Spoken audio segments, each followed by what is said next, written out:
It is good to be with you this morning. I always look forward to this workshop because for me this is the true indication that finally last year's search process is over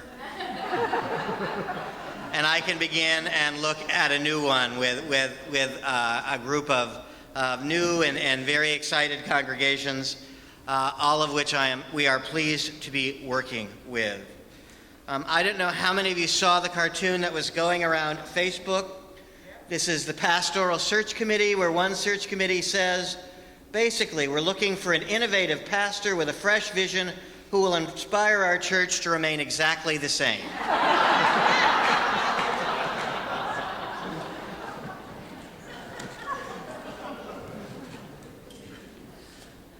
The sad thing is, in a surprising number of places, that's exactly what congregations are looking for. And let me just do my Jerry Seinfeld and say, and there is absolutely nothing wrong with that.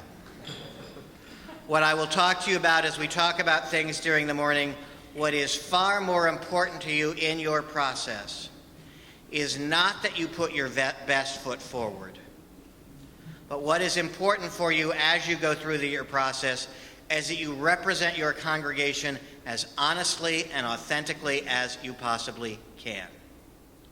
No minister expects a perfect congregation. Lots of congregations expect a perfect minister. It doesn't quite happen that way. Most search committees are pretty savvy around all of that. But I want you to think about how you can best help your congregation find the best match for a minister. And that is one way you can do that is by being as authentic about where your congregation has been and currently is. If there are current conflicts in the congregation, you are far better naming them than pretending they do not exist. Every minister wants to know what he, she, or they are walking themselves into. We see far shorter ministries when the minister is told one thing, and then the minister arrives in the congregation, and they discover the congregation they were told they were going to be serving is very different from the one that's actually there. So do not be afraid to talk about what is real for your congregation. In fact, the story I like to tell, we had a small congregation of about 120 people a few years ago who was brutally honest about what was going on in their congregation. They talked about the conflicts, they talked about the places where they couldn't agree, they talked about the chronic problems. They had twice as many ministers express interest in them as any other congregation their size. Because every minister to a person told me, I have a sense of what kind of ministry needs to be done in this congregation. And these people were real, and boy, was that refreshing. So do not feel like you have to be perfect or to put your best foot forward. We look at the transitional process for a congregation, and I see it happening in 4 different phases. And I'm going to briefly talk about those 4 phases, and then we will focus on just the search part of it. But I want you to hold a bigger picture as you move through. The first phase is when you know you're going to have a change in ministry. For most of you, that means your minister announces that they're leaving for retirement. It was a negotiated resignation. They're moving to a new position. In some cases, they're leaving ministry. In a couple of cases, it's because the person has developed some sort of chronic disability, and occasionally a minister dies while serving a congregation. That is an important part of the transitions process. We're not going to talk about that today, but leaving is an important skill of ministry, and often affects what happens in the subsequent ministries. The ministers who have the strongest skill set for understanding how to leave well are our interim ministers. And that's because they do it all the time. They have more practice. But it's not a skill many of us are ever taught. The second piece of the transitional period is the congregation actually engaging in transitional work.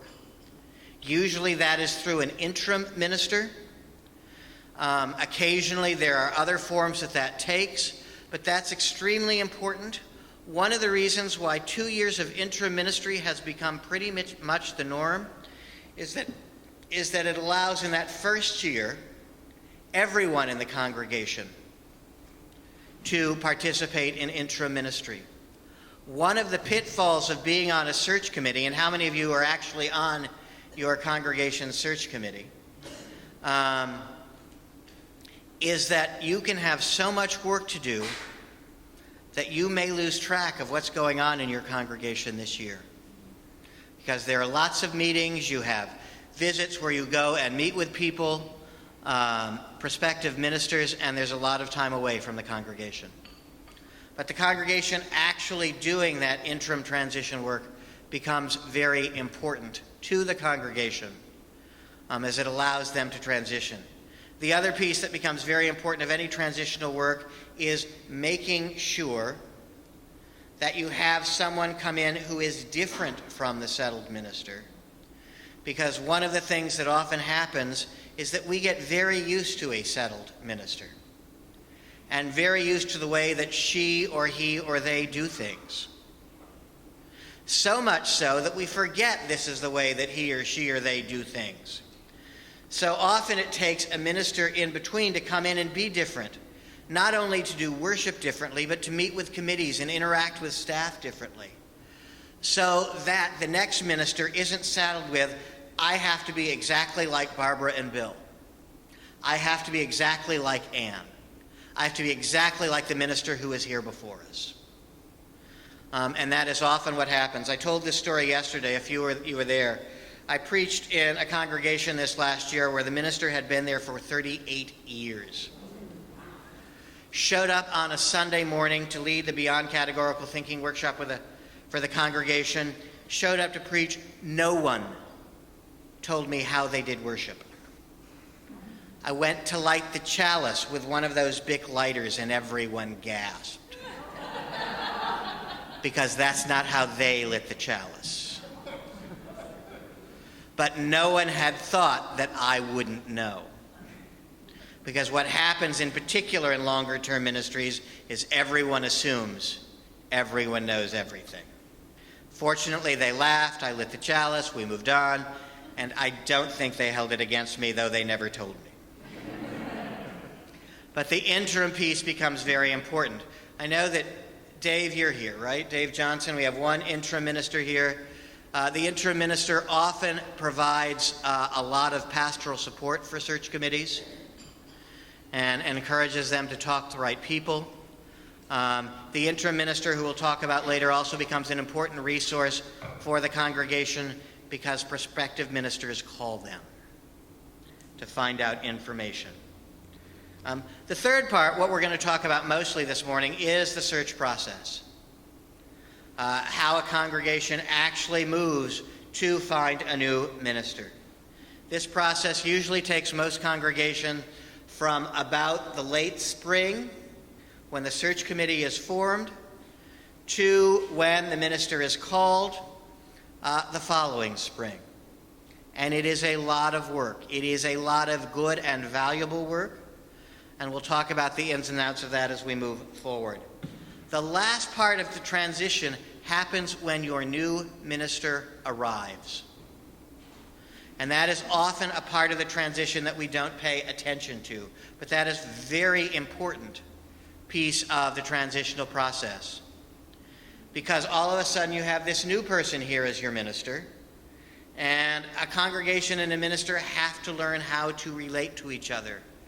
The most important thing that happens in that first year of settled ministry is that trust gets built between the congregations.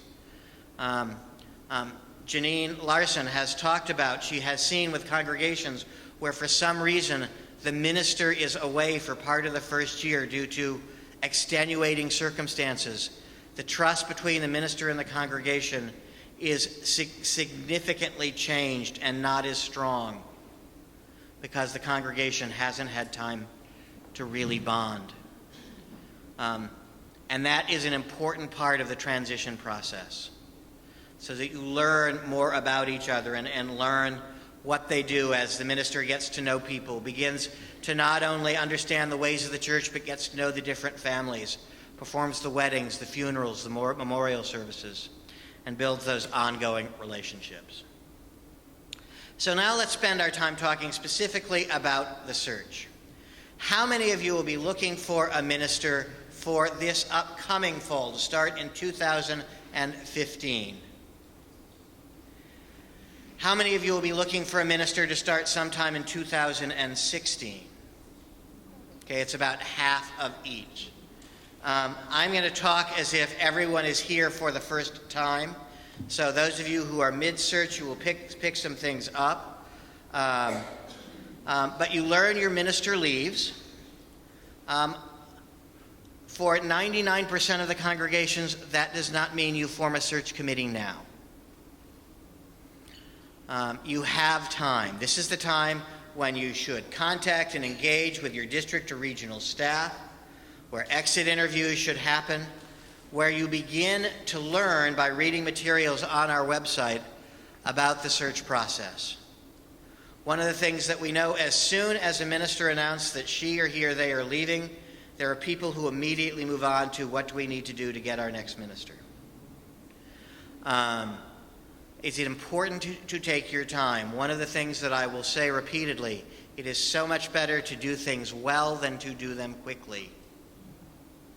And most of the mistakes you make will be because you do things too quickly or because you have a significant amount of anxiety around something. We'll talk about anxiety a little bit later. Around the late winter, early spring, your ministerial settlement rep will come and visit you in the first year of that interim ministry. I'm going to talk as if there are 2 years of interim ministry, even though not all of you are quite doing that. And they will talk to you about how the search process goes, what is entailed, what needs to happen. They will provide the leadership with a model for how you might select a search committee.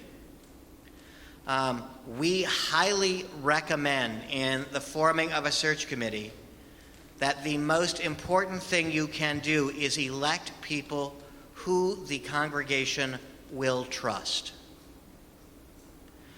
The way that we have seen that work particularly well, that we recommend to congregations, was a model developed in an 800-member church. And in this 800-member church, the board and the nominating committee literally called every member of the congregation and said, who would you like to see, who would you trust to serve us as part of our search committee? They got a list of about 20 names. Actually, they got a list of more names, but there was a nice break in terms of repeat numbers at about 20. They then called these 20 people, saw who was interested, heard who was interested in serving on the search committee, and then presented a slate of 12, for which the 12 people prepared bios. In some congregations they talk, in other congregations they just prepare bios, and this was the slate for the search committee. Now it gets even a little bit more complicated than this because the board is still overseeing the process, and I think it's a really good one. The board then collects all the ballots and takes a look at who the top 4 vote getters were. Now, most of our search committees are 7 people. Some do 5. Some occasionally do 9. Some do 6 or 8. 7 is a real good number, and I'm going to use that as the example. They look at the top 4 vote getters, and those people are on the search committee. But they also look at those 4 top vote getters, and they go, all right, who is missing from our congregation? Do we have 4 retirees who've been elected? Do we have 4 people who do not have children in the congregation? What elements are missing? So the board then looks at the other 8 people and see who best diversifies the search committee. And then without telling them, they then present the 7 people to the congregation as the congregation's search committee. And not even the people who were elected or appointed know which one of them were elected or appointed. And it ensures a way that, 1, the congregation gets people that they trust on the congregation, and 2, you have a good representation from the search committee. A couple of caveats. We absolutely do not want staff to be on a search committee. We highly discourage spouses of staff to be on a search committee. And in particular, in larger congregations, we discourage, we absolutely discourage board members from being on a search committee, and we discourage spouses of board members to be on a search committee. That gets a little bit more complicated in a smaller congregation, just because the volunteer pool is smaller, but if all possible, this is the ideal. And we absolutely insist that every search committee have their own private email address. You all will be doing your own email, and there are any number of couples in congregation who share one email, and we want to make sure that the confidentiality throughout the process is maintained. So, the 7 members of the search committee, if you have a question, come to the microphone. I'm going to come and ask it because we are recording it. But for the most part, if your question can wait till the end, that's great. If not, if you're about to burst, we'll stop and take it. My question is about the spouses. Is this on? Should there be a spousal couple on the search committee? We strongly discourage That's what I thought. 2 people in the same household being on a search committee. There are a couple of reasons why we do that. One, it probably is not a great representation for the congregation, even though not all spouses think alike, as many of you know. But 2, it is a huge red flag for ministers. And the red flag becomes, do these people not have enough volunteers to be able to make sure that the congregation works well? Or is this one family with a lot of power in a particular congregation? So we strongly discourage that. The search committee is formed. The next thing we want you to do is to arrange to meet with your ministerial settlement representative, so that the ministerial representative can guide you through the search process. Often, the ministerial search representative is the person who will come do the retreat for the search committee. Sometimes scheduling becomes in the way and another retreat person is found, but most of our MSRs, if they can manage it, like to do the retreat for the search committee, and we highly recommend it. And this is a good opportunity for the ministerial search representative to not only help the search committee, but to get to know the search committee better, and to help coach them throughout the particular process. So they come and help them not only figure out how to work well together, they begin to sort out what roles people will take, because usually on search committees, people are responsible for spearheading one role. It's not necessarily that one person will do the entire position, but one person will be the point person for it. In fact, for some of the different pieces of work that are not private to the search committee, we will encourage you to reach out and get others to help. For example, if you are designing a website for your search packet, which is pretty much a must these days, people do not have to learn how to do a website in order to be a search committee. You can ask someone in the congregation or someone outside the congregation to help you on that. The same is true for the congregational survey, because this is information that is going to be publicly shared with everyone. And because search committees do so much work, it is often a good thing to get other people, in particular with computer expertise, to assist in this particular process. It's not only good for the search committee, but it's also good for the entire congregation to know that they feel like they are a part and they are included as a part of the work. The search committee is formed. They've had the second meeting and the retreat. They are clear about what they are doing. And now it is time to begin to think about things like the board should think about the search committee budget. And that includes things like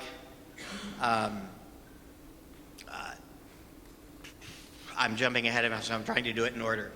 That includes things like paying for a retreat. That includes things like how you're going to do the survey. There's a minimal cost for SurveyMonkey. That includes things like figuring out how you're going to do your pre-candidating visits. There is a big chunk of money there. And in terms of getting the ministers and ideally their spouses to visit you for a pre-candidating weekend. And then there's the candidating week itself. There are other costs like the Beyond Categorical Thinking visit that costs $300 that we highly recommend that you do. So there are various costs. Last year it cost most congregations who did 3 pre-candidating visits somewhere in the neighborhood of $8,000 to $10,000. Some spent more, some spent less. Where are my New England congregations? Let me talk about this for a second. Because in 5 years of doing transitional work, I have become fairly clear that I operate 2 transitional ministry systems. One is for the United States and Canada. The other is for Greater Boston. To the point where, and here's where I'm speaking directly to the Massachusetts congregations, there are some Massachusetts congregations who won't even look at someone who is farther west than Springfield.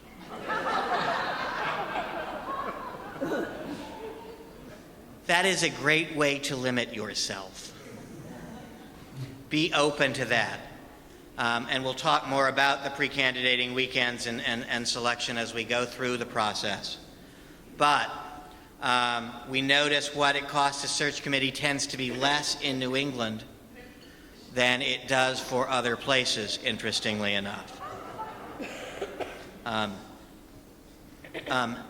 And one of the things that you have to be very thoughtful about is how do you best serve your congregation, and to do it in both a responsible and in some cases frugal way, but not to do it at the expense of the search for the congregation. Because I've watched that happen.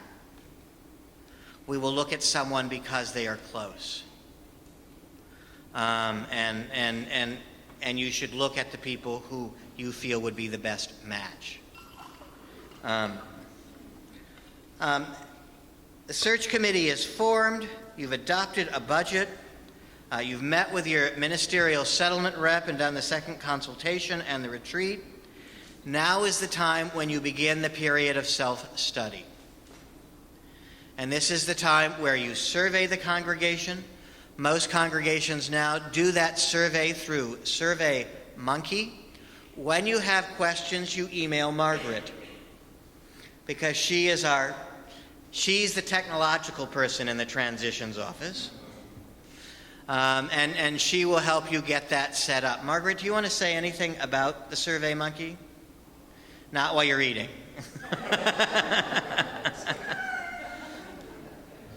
Come to a microphone.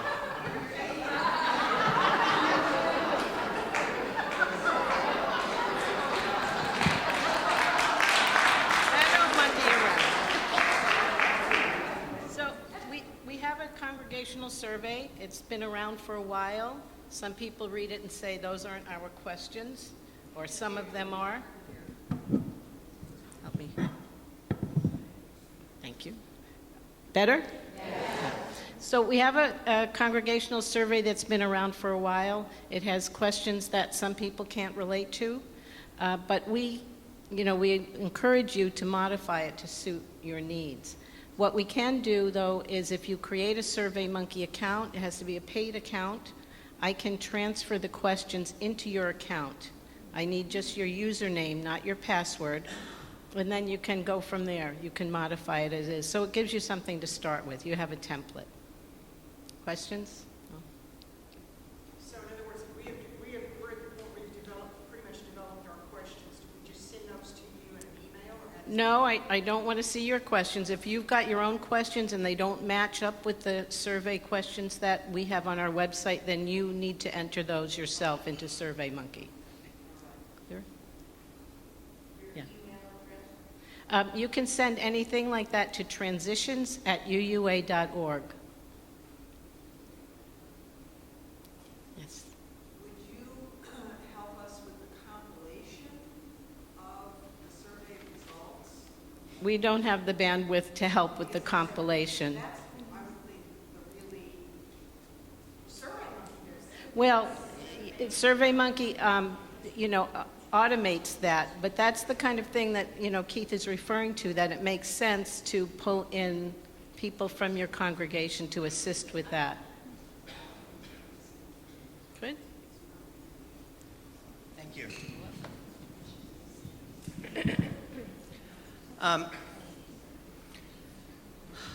What I will add to here are a couple of things. One, you will have some people who are technologically challenged or have some disability that prevents them from accessing the information on the computer. So please take that into account as you're compiling data from folks, so that everyone feels like they have a chance to be a part of it. And that will not be the only way that you compile information. Most often, search committee do things like cottage meetings, small meetings with various different groups within the congregation, including the staff, just to get information from different sources. Like they'll gather the religious education people together, or they'll gather the parents, they'll gather the people they'll gather the finance committee, the various groups to get specific information from the congregation about the work that is going on, because there will be people who want to know some of this history, and the more history that you can provide, that's fine. You may want to gather the young adults. You may want to gather people by age groups. We leave that up to you. It is really important, however, to at least do some sort of cottage meeting with the staff, because they have their own unique take on the congregation in ways that other people don't. And again, I will repeat what Margaret said and what I said earlier. This is a great way to get other people involved. You should share this information when it is done with the congregation so that people can see. It is less true now, but it used to be very true as part of the search process, that people would be very surprised by how much more diversity there is in the congregation than they thought. And in particular, it was a particular surprise for several decades to see how much theological diversity there was in the congregation, where people had the opportunity of filling this out. That has become less of a shock than it used to. But there are also other things that come up that often become important. This will lead in a minute to talking about beyond categorical thinking, but asking questions about identity can provide some interesting information. It is very easy for us as Unitarian Universalists to rest on our laurels and think that we are open to everyone. And that is not always the case. And we see in particular a couple of different spikes. One is around people with disabilities, people who also people who are transgender. Those specific identities often raise some spikes. The other interesting thing is we see a lot of reaction in our congregations to not having what you just had. And that often creates a quandary for the search committee. It's like, we need someone younger because we have had someone older. We need a man because we've had a woman. We don't need a gay person because we just did that. All of those things will appear in numbers as a part of your process. So it's important to give that a chance to get out there, not only so that you can see it, but so that other people can see it and reflect on it. Because it all becomes a part of the process of whoever you decide is the best match for you. Let's suppose you've had 4 women in a row and people are saying, we really need a man. But by having the conversation ahead of time, you help pave the way if the best match for you is in fact another woman, as opposed to people being surprised later in the process and not having had a chance to talk about why we don't need another woman.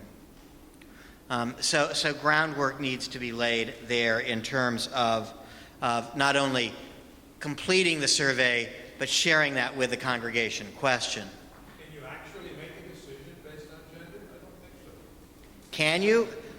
We'll get into a search committee process in a minute, but because we are a religious institution, we are exempt from laws around discrimination. The question was, I'll talk about this more. Yeah, the question was really about, can you discriminate? And the answer is yes. And I often notice in probably, I would say 20% of our congregations that I have a good suspicion that identity was a part of the process in terms of who the congregation selected. So just something to think about. While the congregation is doing the survey, the board needs to approve a compensation package and a draft agreement to give to the search committee. In some cases, a congregational vote is required for this. In other cases, it's not. Let me stop and talk about compensation for a moment. Write this down in ink several times. The most important factor in a minister looking at a congregation is around compensation. A person is looking to see whether they can support themselves, be a part of supporting their family. Compensation is not limited to salary and housing. It also includes all of the benefits. On the Office of Church Staff Finance website, there is actually a compensation calculator that helps you figure all of this out. We are going to ask all of you in search from now on to submit a copy of the compensation calculator so that we can see it ahead of time. Here is why. At least 2 or 3 congregations in the search process every year believe that all they need to provide to the minister is salary and housing, and forget to include an additional, what ends up being 35 to 40% for benefits. And we want to make sure, one of the things that happens is there are a lot of hard feelings on the part of both the ministers and the congregations when they feel like they have learned this too late. There are now expectations, which we will I'll talk about what we're going to do to help you all in a minute. that in some cases all of your staff are compensated in terms of benefits in the same way. There are expectations around retirement, for example, that all staff receive the same percentage of retirement, which is now federal law. And we're working with our Office of Church Staff Finance to give you that information. One of the things that we will do is we will ask the search committees in this year to provide us a contact person for whom we will supply regular updates of information as you go through the process, just as reminders. Because one of the things that we know is that search committees juggle a lot. It is easy to forget details. But let me just stress and repeat the importance of compensation.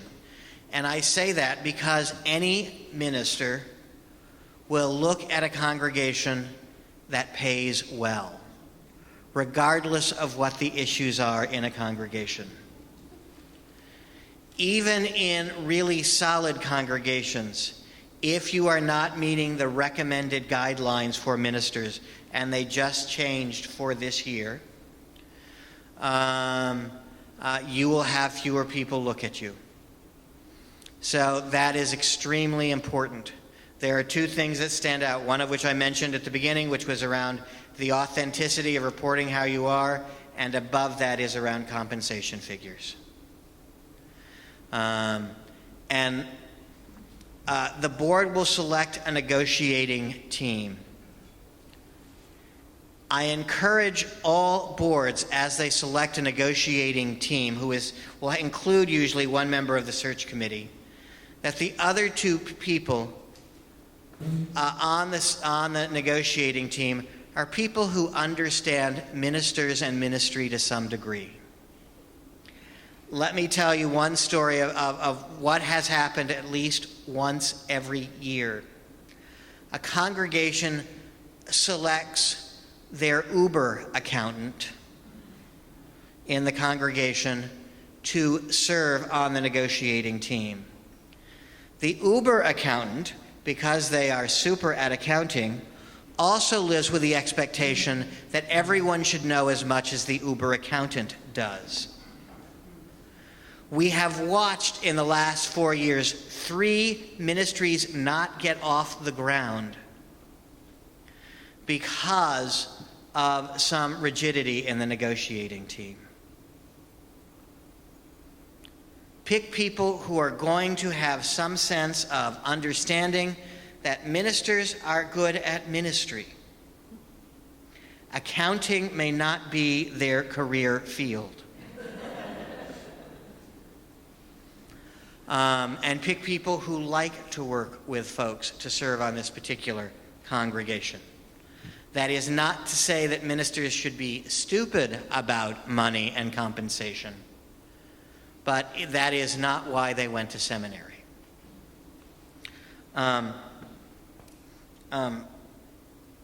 So the negotiating team has been selected. You've figured out a compensation package. The draft agreement on our website. There is a document that calls Joint Recommendations for Ministerial Contracts. I'm not sure the exact ending is for ministerial contracts, but if you find Joint Recommendations, you're there. It was created by both our office and the UU Ministers Association. And in there, we provide a sample contract for settled ministry that we highly encourage you to follow. If you deviate from that, we strongly encourage you to explain in your information why you are deviating from that information. There may be good reason, but ministers are going to assume that you are going to use the standard contract, and if you don't, they are going to assume that there is a story behind why you have changed it. If you do not tell the story of why you have changed it, that is going to be a red flag against your congregation. The story could be Very appropriate. Just make sure you tell it. Question. Does the draft contract deal with just compensation or also? No, the draft contract, the question was, does the draft contract deal with just compensation? It is a draft contract for the entire ministry. So expectations of the minister are in there. Things like sabbaticals, professional expenses, vacation time, sick days, maternity leave, all of that is usually included. Authorities and responsibilities? Authorities and responsibilities are in there. Question.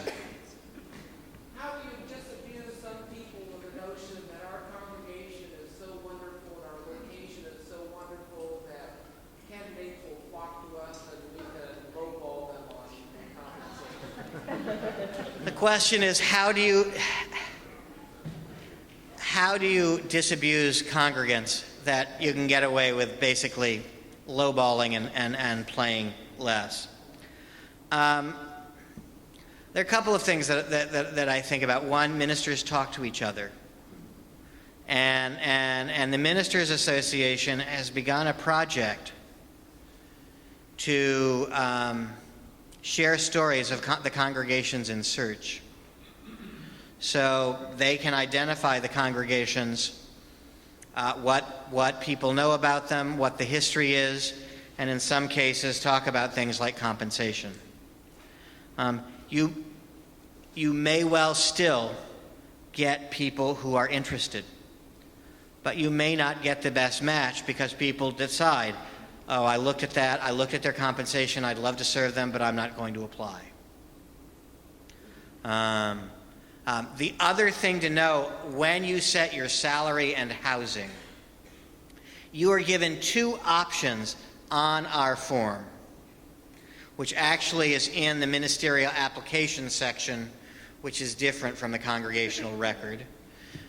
Some of you will be in contact with us about that because it always happens. We're trying to get a new settlement system in place. That won't happen for this upcoming year. It might happen for the next year. And one of the things you can do is offer one piece of compensation for the salary and housing, which we asked to list, or you can provide a range. In talking with the Office of Church Staff Finance, and based on what I have seen, let me strongly encourage you not to just list the range that is recommended in the guidelines for minimum and maximum. Think about a $5,000 to $8,000 range for your low and high salary. Here's the reason why, and it goes back to your question about lowballing. Congregations look at the range and they think of the low end. Ministers look at the range and they think of the high end. So the more realistic you can be about what your range is going to be based on experience and how much you think this person is an awesome fit for you, the better you will be served. So that you don't get someone who, because you've listed $64,000 to $91,000 for your compensation, and you're thinking 64 and they're thinking 91, which is about the level of ranges for some congregations, then doesn't turn away when they realize you really mean 64 to 72. So be very careful about that. Yes? Hiring a full-time minister for three-quarter time, does that deter the minister's time working with you? Three-quarter time ministry. Let's talk about that for just a second since you raised it. The question was about the difference between full and three-quarter time ministries. For the last 4 years, most congregations, this last year was a slight anomaly, but we had 15 more congregations in search than we've had in the previous 3 years. Most congregations that had full-time ministry got at least 10 people interested in them by the time it was over. This last year, it was not the case. We had 15 more congregations looking for a minister, whether it was a settled senior minister or an assistant minister. And we actually had fewer ministers in search than last year. So congregations that were on the low end actually saw fewer than 10. In fact, we saw one congregation only get 2 this year.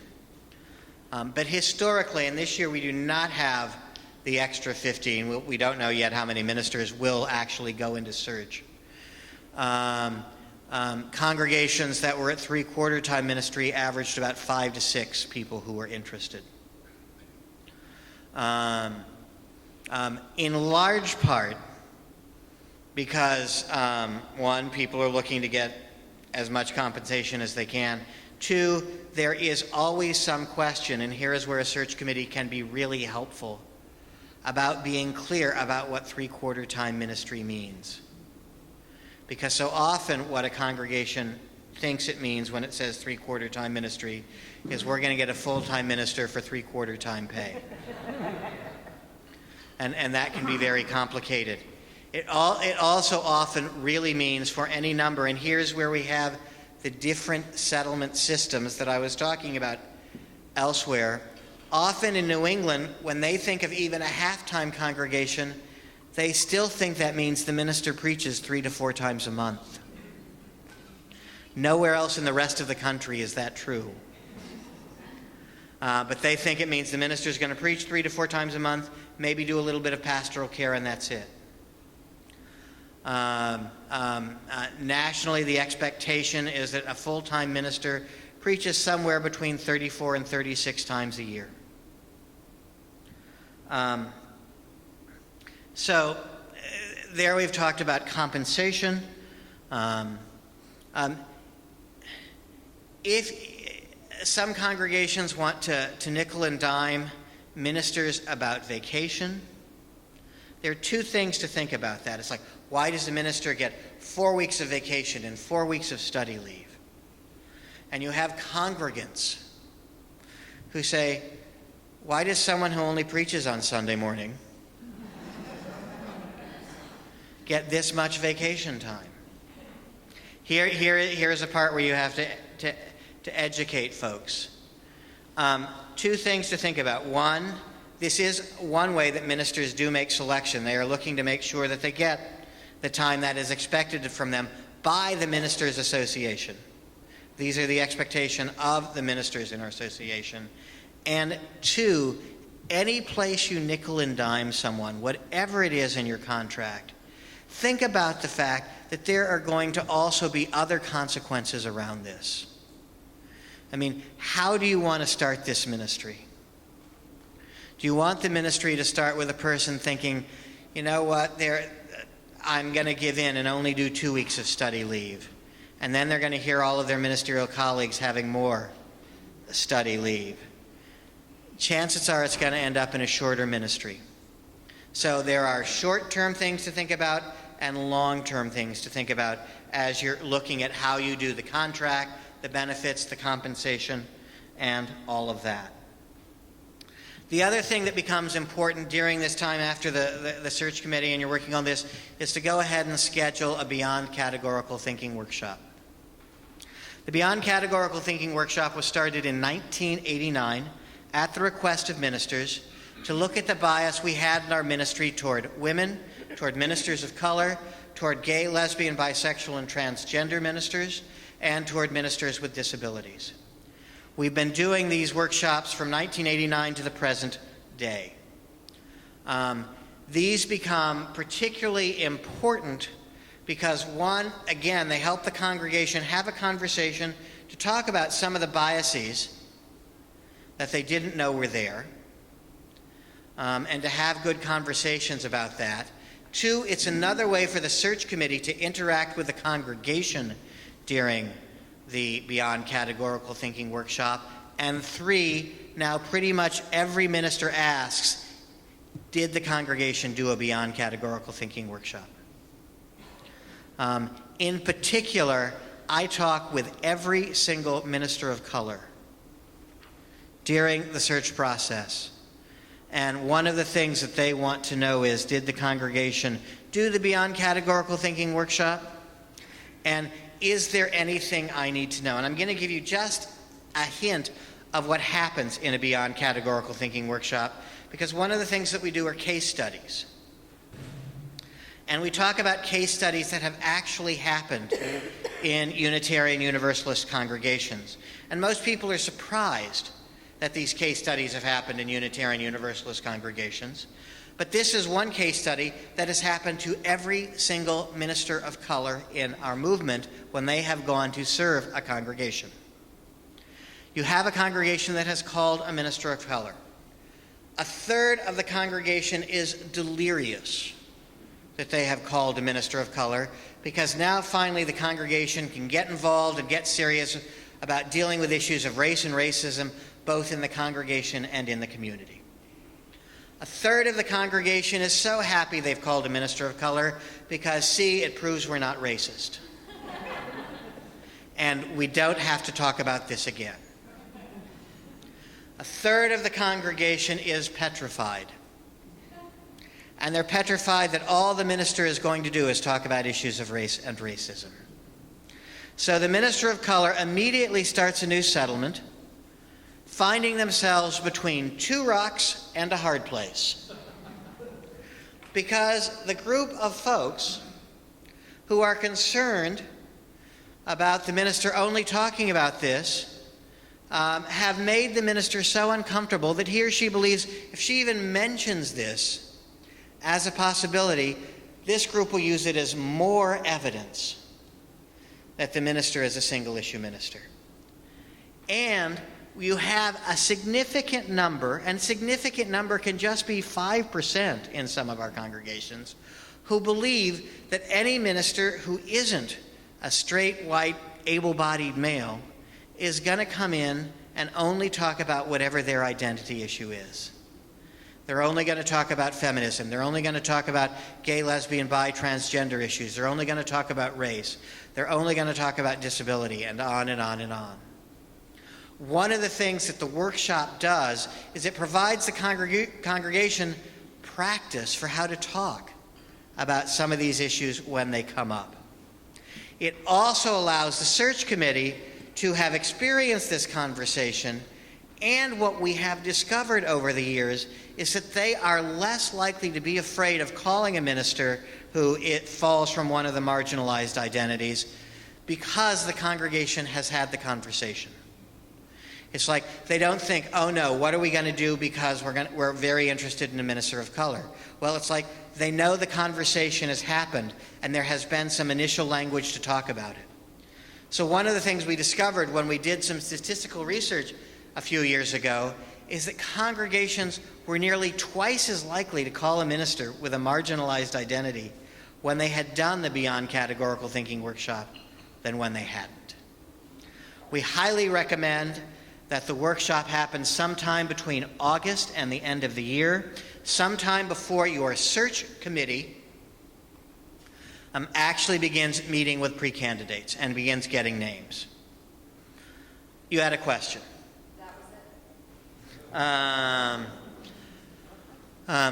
So that you have a chance to have this conversation earlier. Barb. Is that person coming from UUA, the region, or the The question was who are the trainers, basically. I have a cadre of trainers who I send out. These are people who are committed to the work. In larger congregations, where there is likely to be a significant turnout, we send 2 people. In smaller congregations, we will now send 1. And that's really a function of the recent budget developments more than anything else. How long is the workshop and what is the format? The question was about the format and length of the workshop. The workshop happens on a weekend. It either happens on a Saturday morning, occasionally Saturday afternoon, or Sunday after the church service. I've been doing the workshops myself for 19 years. I've done 159 of them. And I have now the growing opinion that congregational participation is better on a Saturday than it is Sunday after church. And the reason I say that is simply it becomes an entire day for people to give up. It is much easier for people to come on a Saturday morning to be truly engaged in a 3-hour workshop. Usually the search committee meets with the trainer either to debrief or talk about things during the weekend, and then the trainer does the preaching. or trainers do the preaching on Sunday morning. But it is a 3-hour time commitment on the part of the congregation. Question, Grace. What about congregations who have previously had beyond categorical thinking? The question is for congregations that have previously done beyond categorical thinking. My rule of thumb is this. If you have done beyond categorical thinking in the last 5 years, you probably can get away with not doing it again. If it has been more than 5 years, chances are you've had a significant rate of turnover. In particular, there are two reasons for why I say 5 years. We get questions from two congregations that were unable to find a minister in search and add an additional year of search, often ask if they need to do it again, and you do not. Congregations that had a minister for 3 years and then the minister left, chances are the reason the minister left are far more important for the congregation to deal with than the beyond categorical thinking issues. And we've actually seen congregations use beyond categorical thinking as a way to not deal with the issues they really need to deal with. Question. So is this something usually that's part of the search committee budget? This is $300. What the search committee does, the question is about the budget. It cost a congregation, the search committee, $300. I also have a budget. The $300 basically goes for the training. We pay for the transportation costs of the trainers. We pay for lodging if they don't do home hospitality. We pay for food. We also provide an honorarium to the trainers as part of it. Hopefully we can keep that going. We'll have to find out with our new budget things. But we really want to encourage congregations to do that. And the money that you all provide does help offset the costs. One and then two. Who would help the search committee decide if previous issues might overshadow? If the question was who would help the search committee decide, if you have questions, send me an email. Because I know far more of your histories than you think I do. Next question. I'd like to be clear about the relationship between the workshop and the survey. Should the survey about your attitudes, we did this about 6 or 8 years ago. So we had that survey done before the trainer comes in, so we can The question is about the relationship between the survey and the beyond categorical thinking and the timing. I have some trainers who think if you can do it before the survey, that's great. Having done it for 19 years, I just think it's important to do both. And in some ways, what has happened is the survey has pointed to the congregation that they actually need to do it. And more people actually show up. Because all of a sudden it's like, oh, I didn't realize there was this much concern around calling a minister who was transgender or someone of Arab descent or whatever the particular identity was. I saw another hand in the back, and maybe it got answered. All right, so you do the beyond categorical thinking. And now we're moving on to the framing the search process, where the search committee works to set up neutral pulpits with nearby congregations. Most congregations do 3 pre-candidating visits. Some do 4. Occasionally, some do 5. Some also do 2. Any number of those is fine. We will let you figure out what you need to do. In particular, I think about our friends in Fairbanks. You might need to be more judicious about how you think about this, or for those of you who are in isolated congregations. Where there most congregations, let's assume that you are a congregation that has other UU congregations within a reasonable 3-hour radius. The ideal is that you select neutral pulpits and congregations are far enough away that someone from your congregation isn't likely to show up that morning. and congregations that are of similar size. And in some congregations, particularly here in New England, if there are similar theologies. We have some congregations here in New England in particular that identify as UU Christian congregations. It is probably better for the congregations that identify as UU Christian to find another UU Christian congregation, and the congregations that don't identify as Christian to not necessarily use a UU Christian congregation. But if at all possible, you find something that's far enough away so that you don't have other people come and visit and provides a similar kind of setting. If you have someone who is fairly local, I will be fairly strident that you should not use their home congregation as a neutral pulpit for several reasons. First of which, and most importantly, you want to create an even playing field for everyone. Someone who is on their home congregation is either going to be differently received than someone who is a guest somewhere else.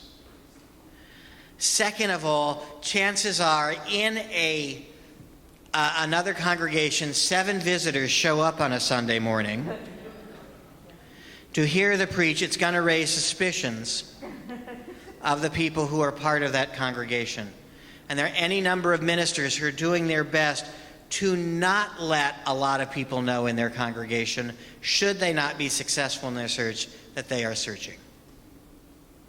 So that becomes important. Some of you are in a little more geographically challenged for other UU congregations in terms of how you do this.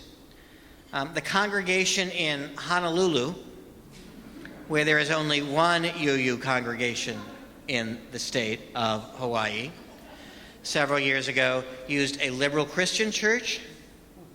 They used a liberal synagogue. So you may want to consider that as a potential option if you find yourself in a place where your options are limited.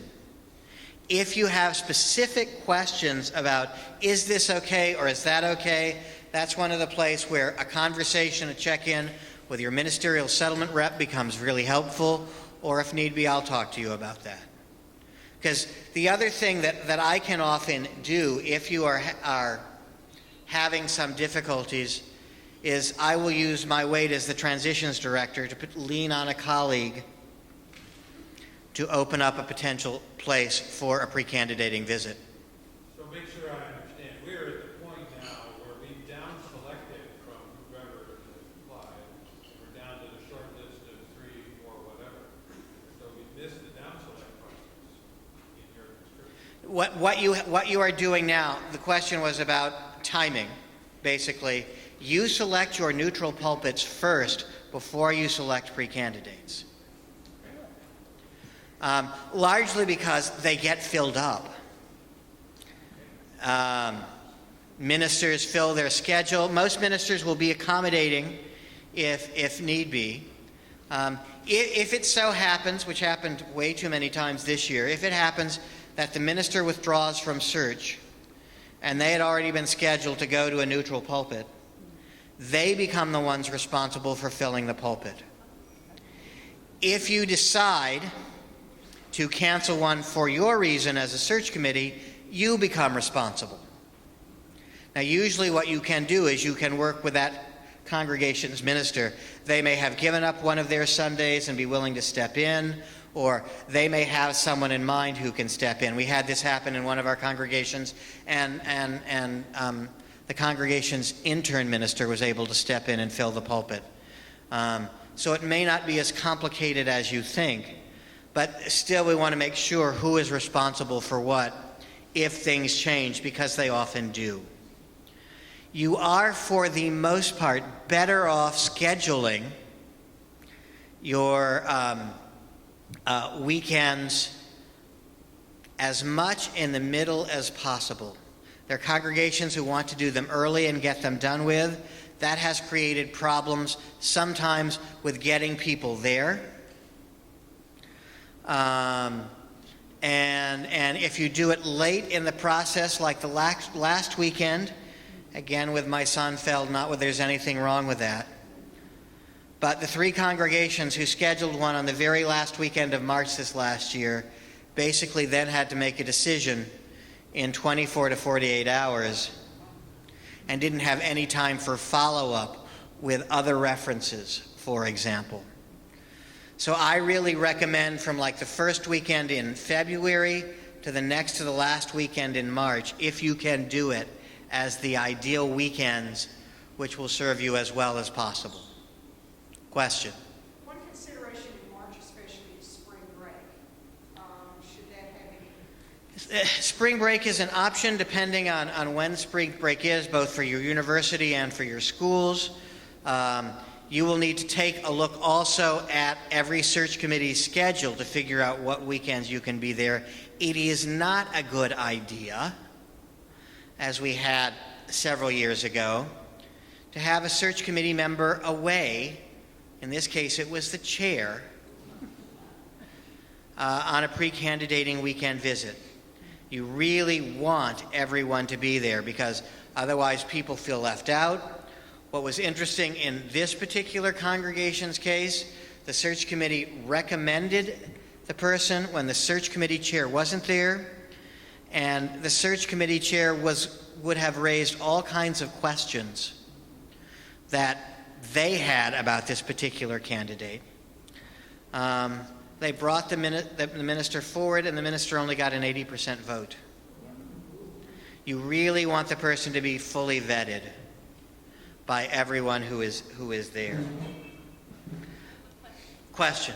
What about snow? What about snow?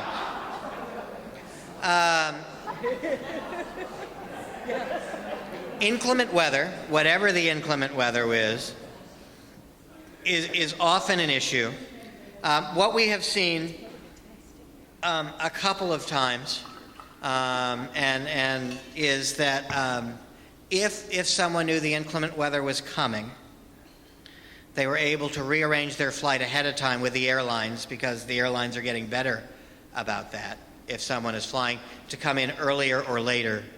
And in one case, for example, they adjusted so that they actually heard the sermon first on Sunday and then did the interview piece Sunday afternoon and did some of the touring around the place on Monday.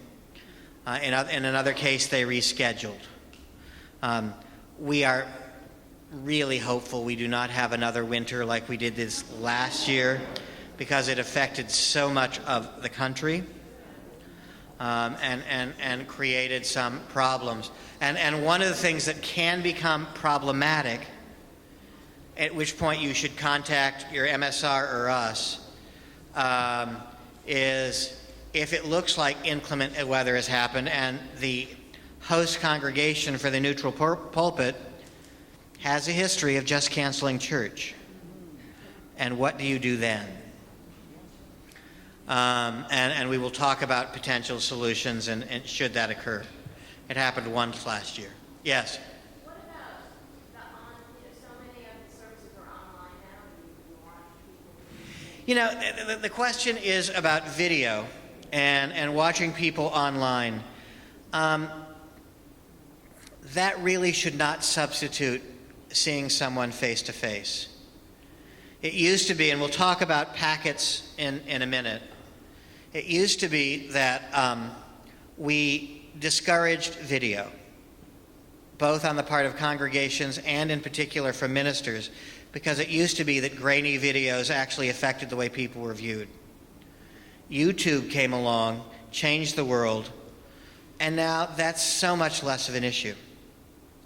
And it is, and what I tell every minister, I'll go ahead and go here right now because it's on my mind, is you at the very least need to have audio files of your sermons that people can listen to.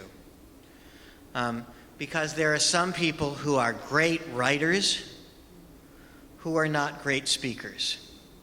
And some people whose words do not jump out from the printed page as well as they do when you hear them or even see them. So we have been encouraging people to do what they can, because my iPad takes a better picture or video than many things now. So the technology has changed significantly.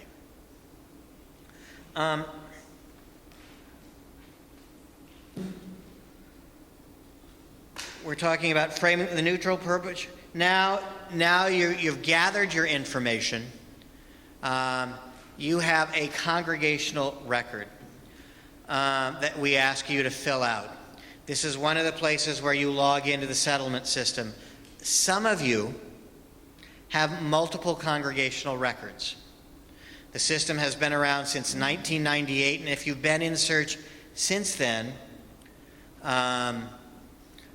you will have a record in our information. If you contact us, we will give you the old username and password. In part so that you don't necessarily have to recreate some of the financial data that it asks for. In part so that you can see what was written before. And in part because the system will clog you up and tell you you have to contact the transitions office anyway because you already have one. If you do not have a username and password, it is fairly easy to create. You create your own username and password. 8 characters or less.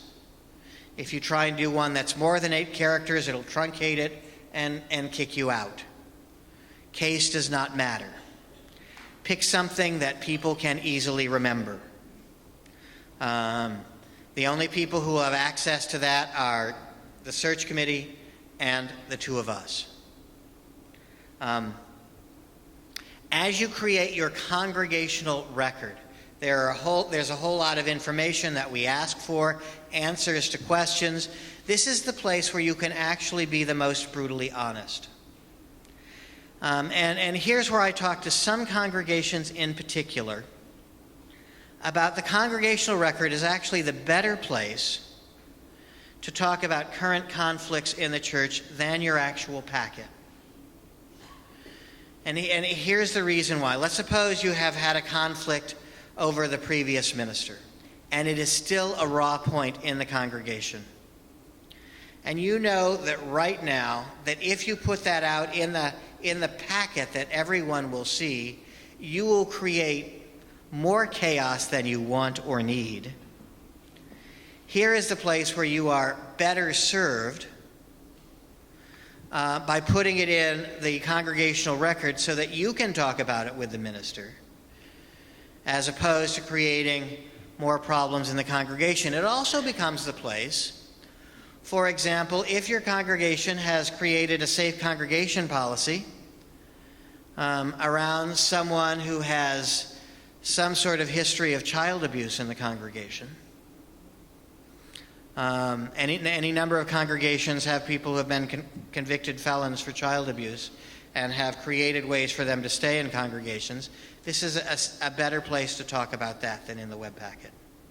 So use your discretion in terms of where you put information, but sometimes the congregational record can be a place where to handle sensitive information more cleanly and openly than in the web packet. Can you characterize the congregational record versus the packet in terms of length and content? And who exactly sees? Right. The question is the difference between the congregational record and the packet. The congregational record asks some very specific questions. It asks you to list a history of the ministers who served you. It asks you for detailed information about your finances so that people can look at your financial history. It asks you as a search committee to talk about things like how your search committee was formed. What is the glowing coal of your congregation? It asks you to present some very specific information. Only ministers who log into the settlement system and our office can see those. And we make them public pending approval from your ministerial settlement rep, who will also get to see them. And your ministerial settlement rep will often suggest changes or ask for clarifications, things to help you move through the process more easily. The web packet, I think now the easiest thing to do, what Margaret and I tell people, is that what you simply must do now is just Google UU Ministerial Search Packet and take a look at what's already out there. Congregations are getting inventive in how they do things. You can be as creative or as bland as you feel you need to be. This is your chance to put together whatever information you want to.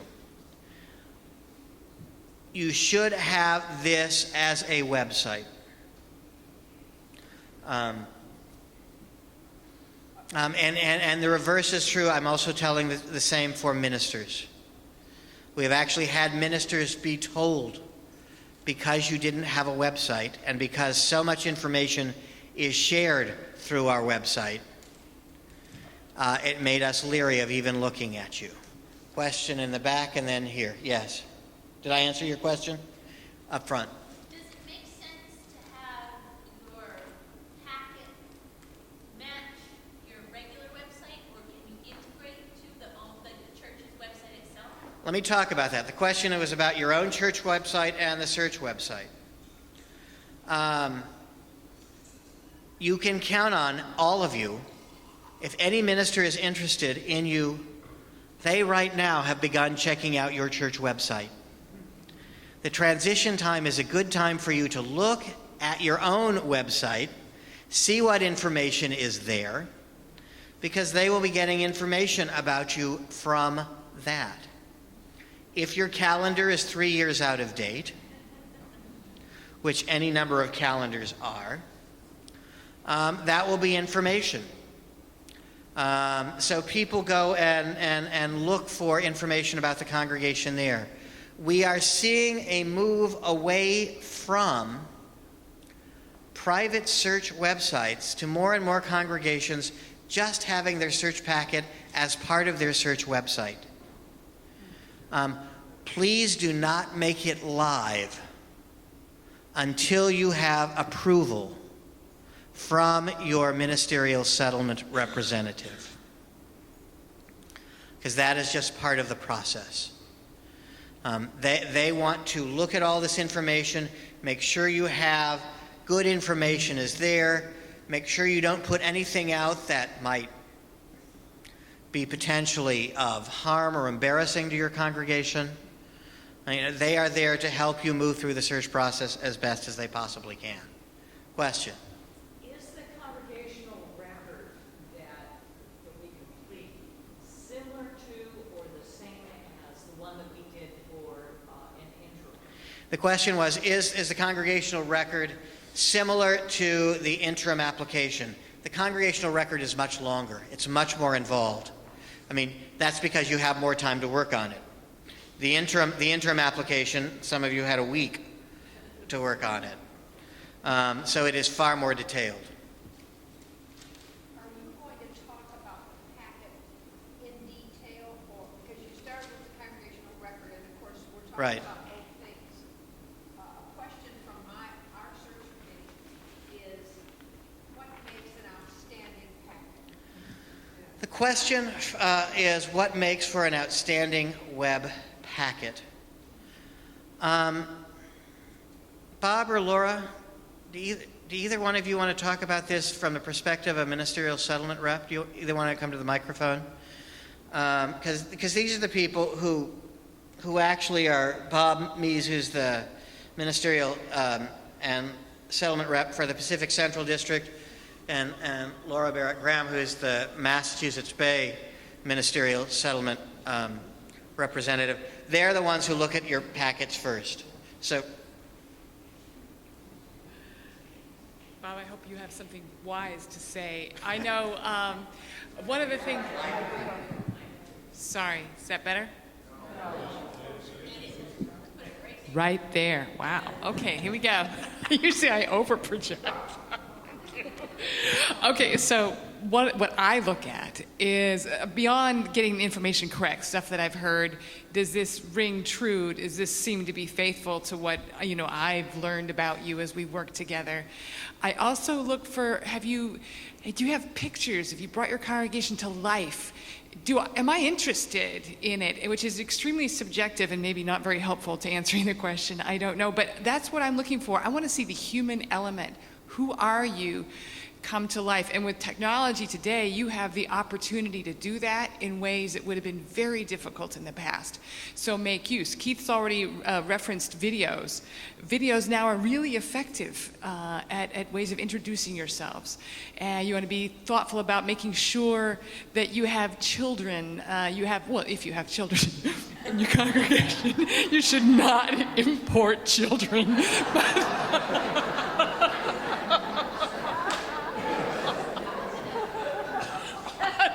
To get all the faces of your congregation there in the packet. Yeah, I think Laura put her finger on the very key point, that if it's authentically representing your congregation, that is going to be the very best packet for you. There is a list of things that are recommended be included, and I really encourage my search committees to use that list to ensure that they've got good coverage of all the things that a minister would care about. So it's in the settlement handbook, nicely laid out. I have seen congregations attempt to use too much technology and not be quite capable of doing it. And that can detract from it. But again, if it's really authentically representing your congregation, that's going to be ignored. Thank you. Let me add one thing to that, because Laura made me think about it, and I think it's so true. Every minister is looking at the materials you present with this overriding question: could I be the minister of this congregation? And you really get a sense of that by seeing the people of the congregation. For ministers, what a surprise. They like to see where they are preaching, so a picture of the sanctuary becomes important. Because you want someone to begin to dream about the possibilities that they have about serving a particular congregation. So as you're looking at your packet, think of it from the position of the minister's point of view.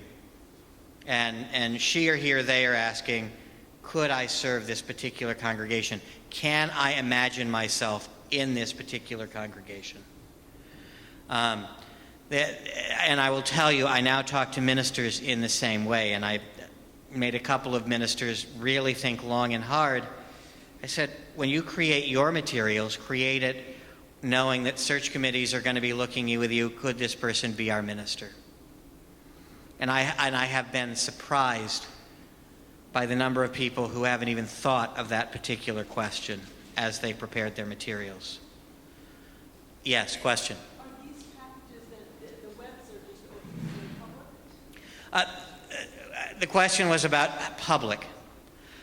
Some congregations, as they create their web, make it password protected, and they only give out the password to particular people. I'm seeing more and more congregations just making them open and available to everyone because they want the congregation to be able to see. They want any particular minister who might be interested in them, even before they agree to switch information, be able to see and to check them out. That's something that you will have to decide. There are some congregations who get a little concerned, and it's something to think about how many pictures of children do they have searching, and are there people who are surfing the web looking for children to exploit? That has become an issue for a couple of congregations over the years. You make your own decisions about how public you want it to be, and any route you go is going to be fine. This is getting right down to the nitty-gritty on this, but we had looked at some other packets. One of them had like a home page and then a bunch of tabs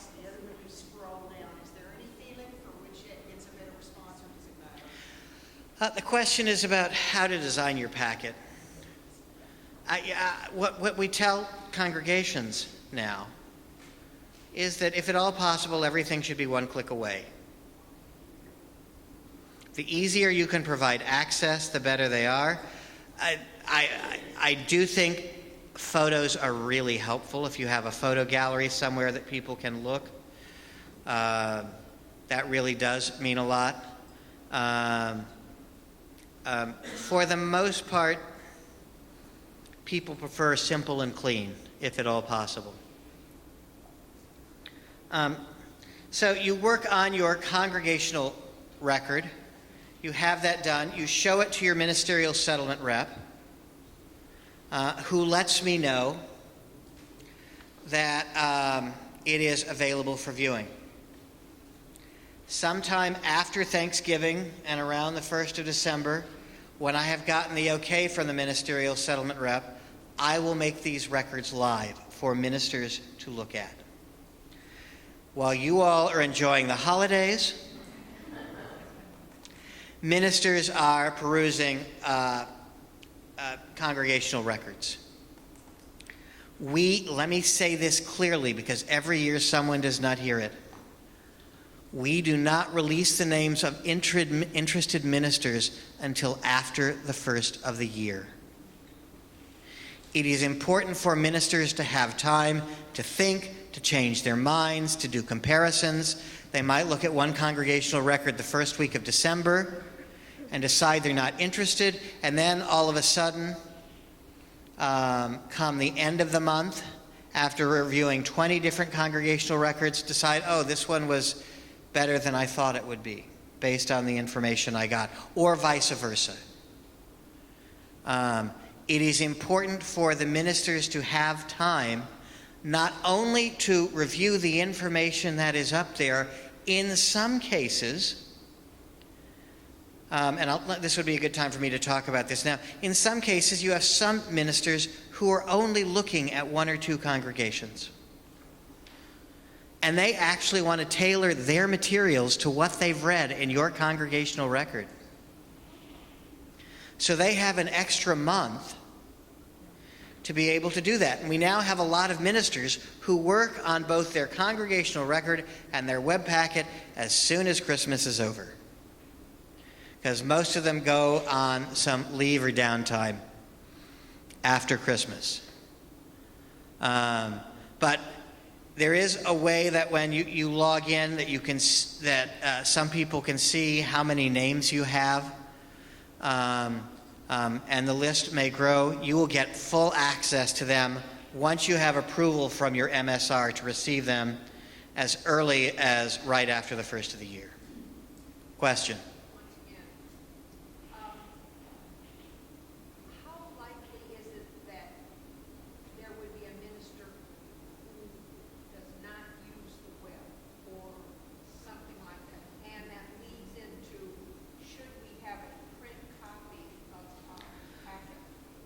The question is, is there a minister out there who doesn't use the web, doesn't have the abilities to use the web? No one has told me that yet. If there was someone, like I have one of my closest friends has a seizure disorder, which means she cannot look at computers. She can look at iPads, she's discovered now, but she can't look at computers. If we had a minister who had that kind of seizure disorder, then having one print copy is probably not a bad idea. But I would get involved in that just to help the congregation do some advanced work around that. It's probably a good idea for you to have at least one print packet for your congregation, because there will be people in your congregation who do not have access to a computer. Question? In terms of timing, it sounds like we should have completed our surveys, our cottage meetings, all of that before completing our congregational record and go live. The question was about the timing of the surveys and cottage meetings and the congregational record. Absolutely. They should be completed before your congregational record goes live, because some of that information will inform the way that you write the information that's in there. Yes? You said we've got record goes out at the end of November, and then they don't reply till January. But you said release the name. Do they apply to you or let you know? Let me talk about the settlement system. The question is, how do you get names? That's a great question. Ministers also must register with a settlement system in order to have their names released. There are reasons for that.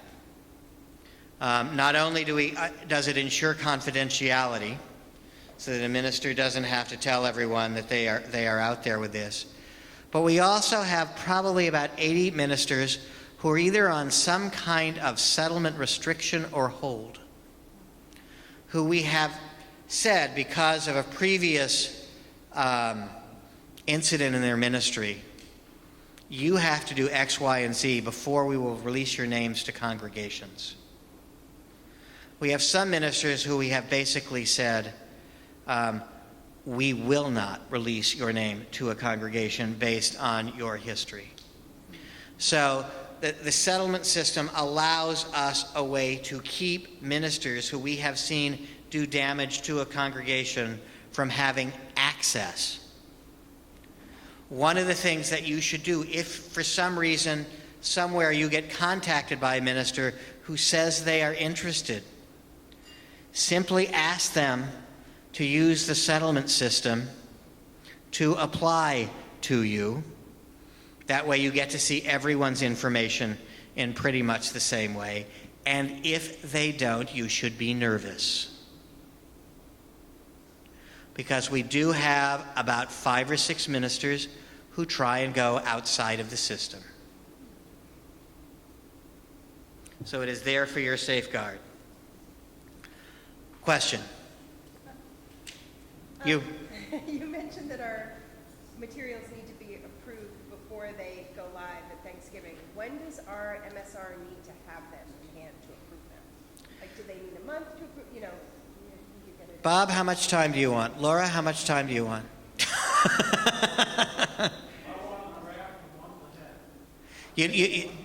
Bob said he'd like to see a draft a month ahead.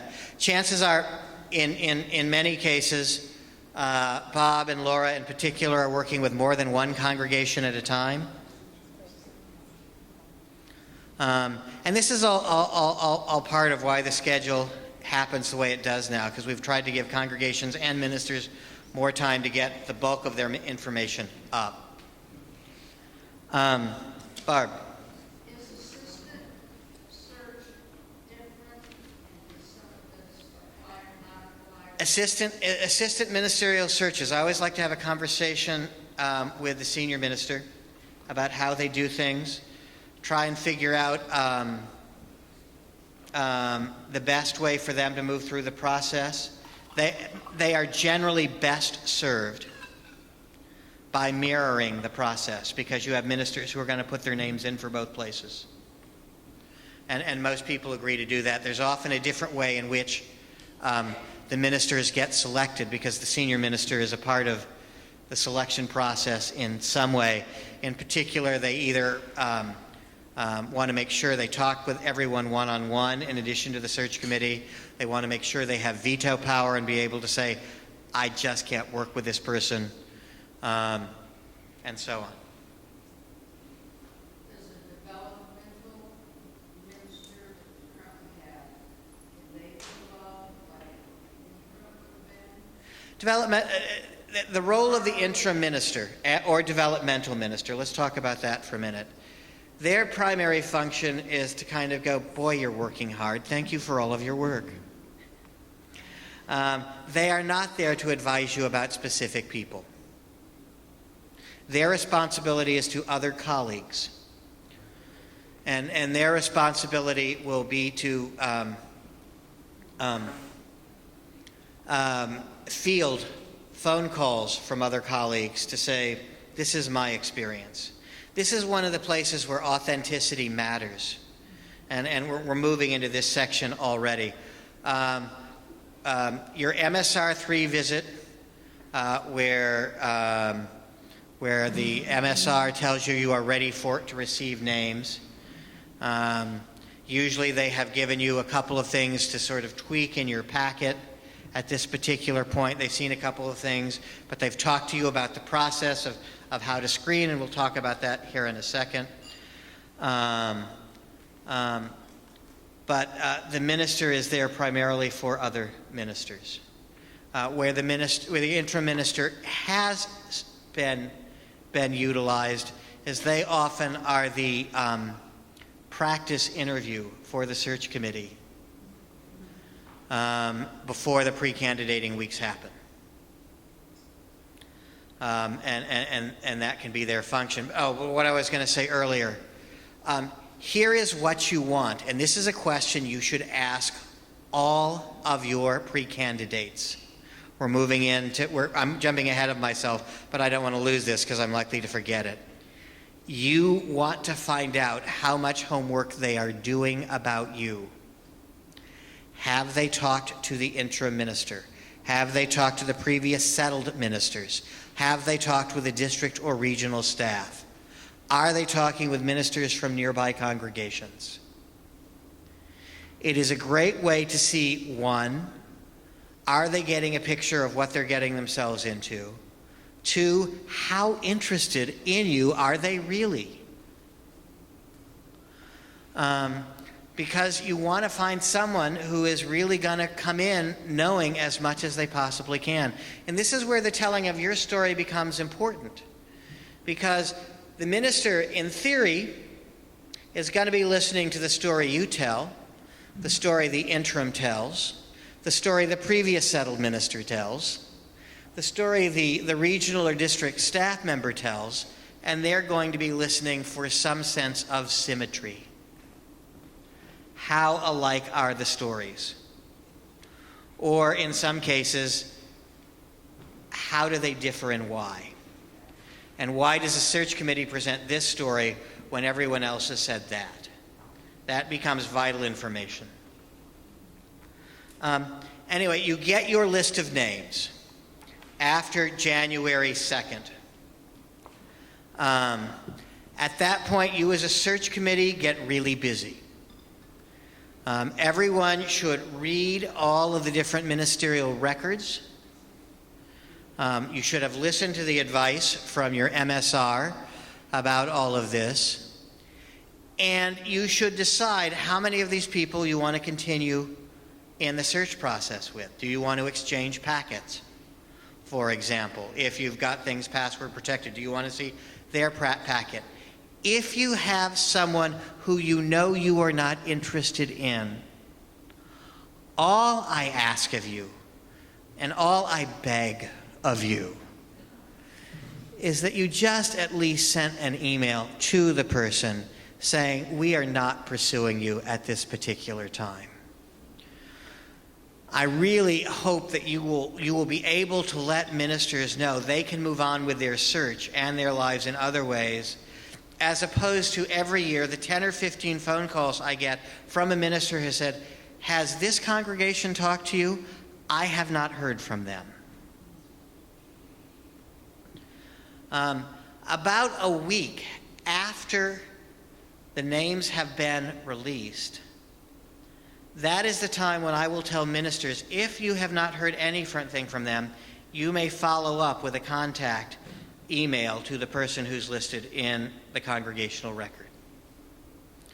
We're really trying to make this, and by the way, I tell the same thing of ministers. As soon as you know you are not pursuing a congregation, please tell them. It just makes everyone's life easier. You don't have to explain why. And in fact, I would discourage you in the initial screening that you not explain why. That can take up a whole lot of time and energy. You're looking at a whole lot of different names. It can be slightly different. You can make a different choice when you get to selecting pre-candidates and someone wants to know why they as a pre-candidate were not selected as the candidate. You do not have to, but there you can, if you choose, give feedback to a minister about why you felt like they were not a good match for their congregation. You will look at these folks. You will decide whether you want to exchange packets. Do you want to do phone or Skype or video interviews with them? If at all possible, do the same type of interview with everyone. If you do a Skype interview with one, try and do it with everyone. If you do phone interviews with just one person, you should try and do that with everyone. Try and create as level a playing field and as level a screening field as possible so that someone doesn't get biased one way or another because of different technology. From there, you will then decide who you wish to pre-candidate. As soon as you are agreed with someone, all right, we're looking at 9 names, this person really stands out as someone we want to explore further, you can begin to set up those arrangements with that person. You do not have to do all 3 at the same time, or however many that you do. Let me throw in this caution. As you are looking at all of these ministers, do not get your hopes set on one particular person, because chances are they are in competition. Just as they are looking at, you are looking at multiple people, they are looking at multiple congregations. You should look at ministers with this question: could this person be the minister for our congregation? And I would not even begin to rank order them until you have a firm yes or no. And I wouldn't even begin to rank them with beyond yes or no until after you've seen them as pre-candidates. And I'll go ahead and jump there now. Let's suppose you have 3 pre-candidates. And you look at them, and it's like you have one weekend. Could this person be our minister? Yes or no? Let's suppose you say yes. Second weekend, could this person be our minister? Yes or no? You say no. Third weekend, could this person be our minister? Yes or no? You say yes. At that point, you should begin to have the conversation about, okay, of our 2 yeses, who are we going to ask first and who are we going to ask second? In terms of how you make the selection, I said this yesterday in the transitions workshop, and I will repeat it. It is better for everyone to be agreed than to have a split 6-1 vote. And here's what I mean, and here's the way I talked about it. If you have a search committee of 7, 6 people give person 1 an A, and 1 person gives that person a C-. Candidate number 2, 7 people give the minister a B+. In the long run, you are better off with the B+ candidate than you are with a 6 of 1, unless you can have some kind of conversation where you shed light on the person who gave the minister a C- to change their grade. Here's what we've seen happen. 6 congregants are delirious about, the search committee members are delirious about this person. The 1 person isn't. In about 3 or 4 years, it is quite likely that person will be the member of the congregation leading the ouster of the minister and organizing people for that person to leave. So be aware of strong disagreement and listen to each other as you move forward in the decision-making process. Let me talk about reference checking as we're now in this particular phase. When you are looking at the initial list of names, people will list references. At that time, those are the appropriate references to talk to, and only those people. When they become pre-candidates is when you can begin to look at what are called developed references. For example, let's suppose you are looking at Tracy Springberry as your minister. That is the time when you can, by letting her know that you are going to also talk with the district staff person for the Pacific Northwest, to get a sense of Tracy's ministry. Or you see that they have served a particular congregation who isn't listed as a reference, and you ask Tracy, who in this previous congregation can we talk to about you? You can even ask, is there someone in your current congregation we can talk to? And the way that I talk to ministers who often panic about this, I said, you do have at least one adult in your congregation, right? Someone who's not going to freak out at the possibility that you might have your name in some other congregation. And the minister usually calms down and go, oh yes, I can think of one person who would be an adult about this. And that is an appropriate reference to do in the developed references. There may be other things that you see, questions that you have that are listed in either the packet or the congregational record that you want to explore further, and you can talk with the candidate about who can we talk to get a better sense of why this particular ministry did not end as well for you and for the congregation. Is this after you've been? This is when they're pre-candidates. This is after you narrow the list down? After you've decided who your pre-candidates are. Yes. Do candidates have to list all churches? They need to list all the congregations ministers have to list all the congregations you have served. You all should list all the ministers who have served you, and you would be surprised who gets left out. And often when a minister gets left out, that is really telling. So when you've done the pre-candidating, that's when you can move on into deeper reference checking. And that's when you should move on into deeper reference checking. Janine in particular, Josh is new, but he's now been through one cycle. You all actually appreciate the phone calls from both ministers and search committees. Janine's back there giving me 2 thumbs up about doing your homework, because they want to see a good match for the minister and the congregation as well. And not every minister is suited for every congregation. I saw a hand in the back here. Yes?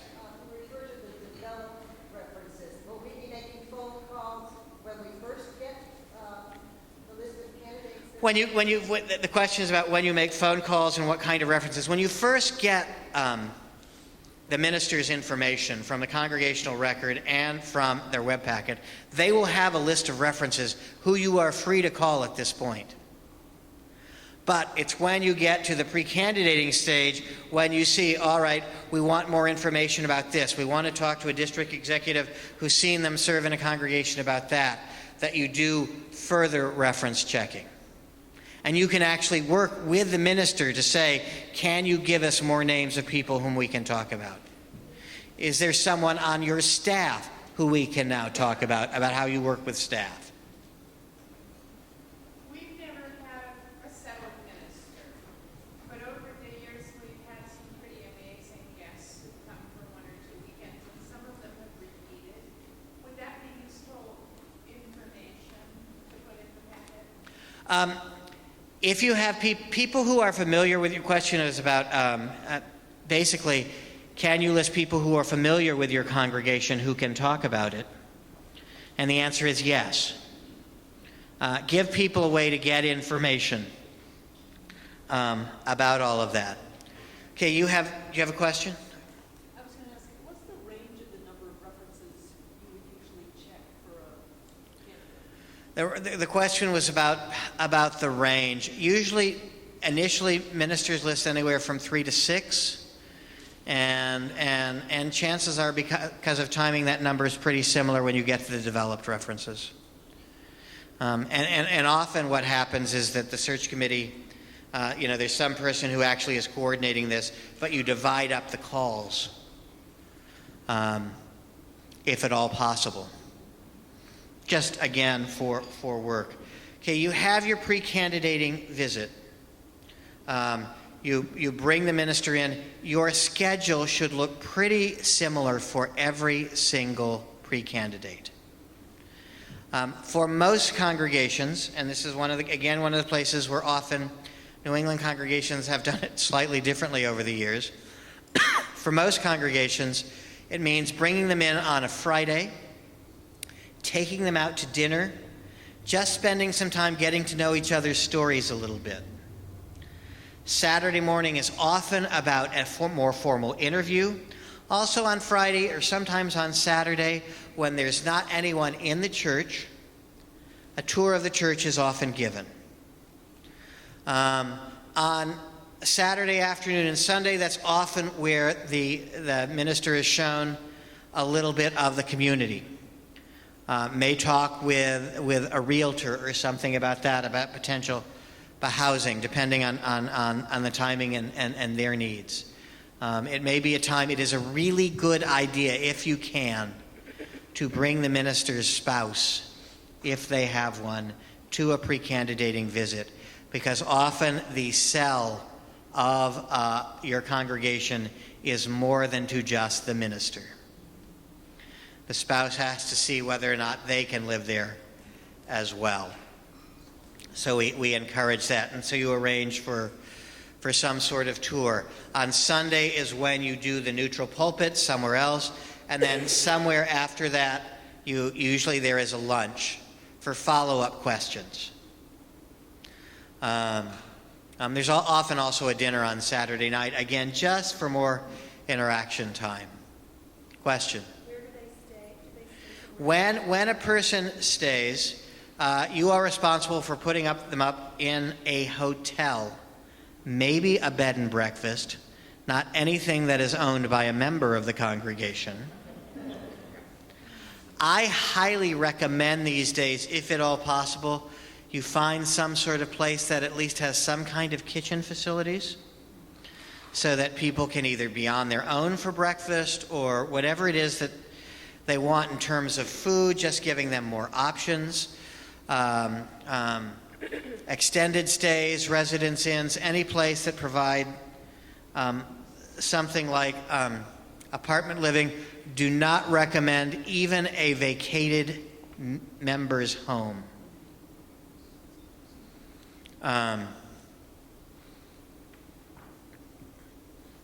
Give them as much control over their own space as possible. You can save some money by finding a less expensive place, but do not skimp by trying to arrange for someone's summer cottage when they're away. And ideally, if you can put them in a place where they can walk around and experience part of your community, that only works to your advantage.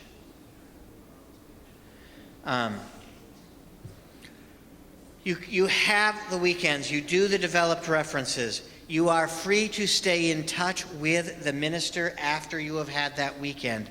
It is not like communication closes. In fact, you are encouraged to stay in some kind of usually email contact beyond the particular weekend, just so that they know that you are still interested in them. And it may be also that something comes up in a second pre-candidating visit or a third pre-candidating visit that wasn't addressed in the first two pre-candidating visits that you want to follow up on and find more information. Yes? Are you suggesting that the same person comes back for more pre-candidating? No, I'm not suggesting that the same person come back for more pre-candidating, but let's suppose someone asked a question about the church history that you hadn't thought about, hadn't been discussed before, or you learned something about the minister that, they bring skills in fundraising that we didn't ask the other two candidates about. You can send them an email and go, we were thinking about what experience do you have with church capital campaigns, for example. How about during the visit, professional contact? Great question. The question is about professional contact. What we tell ministers: you are free and you probably should meet with other ministers if they are a part of the congregation. That does not include interns. But if you are in a multi-minister site with a senior and an assistant minister, there should be time to meet with the other minister that's included. It could only be a half an hour. It could even happen before the formal time with the search committee begins. We do not recommend it for other staff. That we recommend waiting until the actual candidating week. But ministers have a collegial responsibility to one another, and creating opportunities for colleagues to one another to talk makes sense. This could also include a minister emeritus. It would not include a minister who has joined your congregation and is just a member of your congregation, who does not have some sort of official role with the congregation. One and then two. Wasn't exactly my question. Oh. Great answer. It was the information I wanted to make sure got said. So what was your question, Fred? I was really thinking in terms of like a realtor. A realtor, I mean, definitely not a member of the congregation. Check with the pre-candidates. They should be arranged for some sort of tour. You should have some sort of conversation about what kind of things they're looking for, whether they're interested in school systems, somewhere where they can make initial contact. And you should definitely leave some time during the candidating week for that to happen if it hasn't happened already. Did I see another hand? Yes. We have a number of community ministers, people, ordained ministers who are... Yes, you do. As soon as you said that, it's like, oh, right. Mm-hmm. You do. And is setting up something with them advisable, or should they wait to meet the person like all the rest of them? The question is, if you have community ministers who are involved, and particularly if you have more than one, I'm inclined to take that on a case-by-case basis. And for you to talk with both your MSR and with me about what's appropriate. And because part of what I want to discern is how involved are the community ministers in the actual life of the congregation.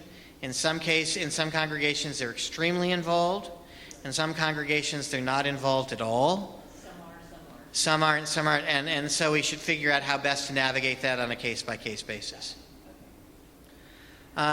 You have another question, quickly, because I just realized we're at 22. Are ministers likely to, or able to phone interview staff members within the church before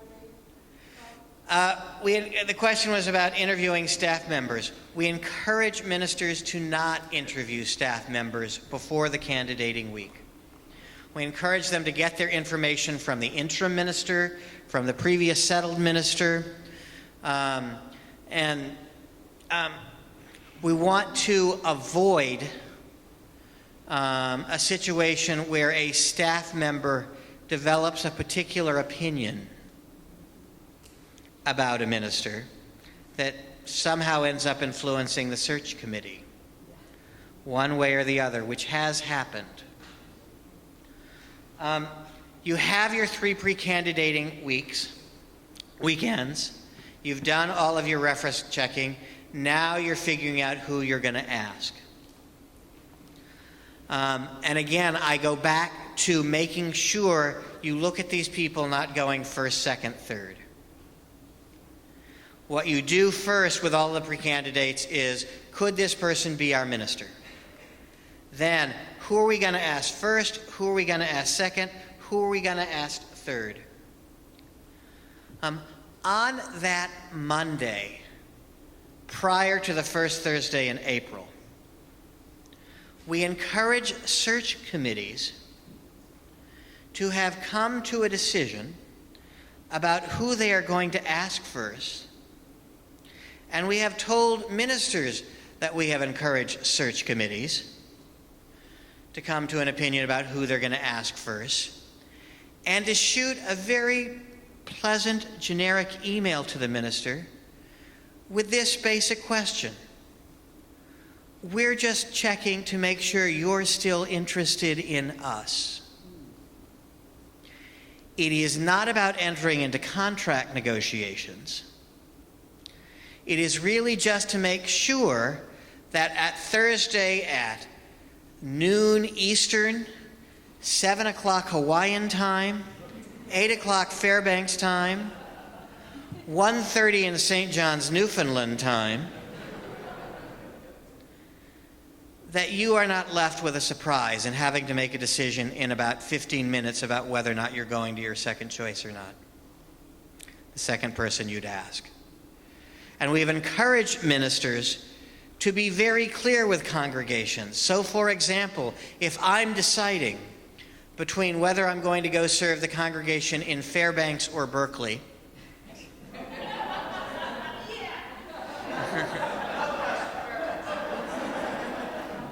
and I have gotten an email from both Fairbanks and Berkeley basically asking me if I'm still as interested in you as you are in, as we are in you, and I know that my first choice is going to be Fairbanks, I give the people in Berkeley a little time to regroup and figure out what they're going to do next.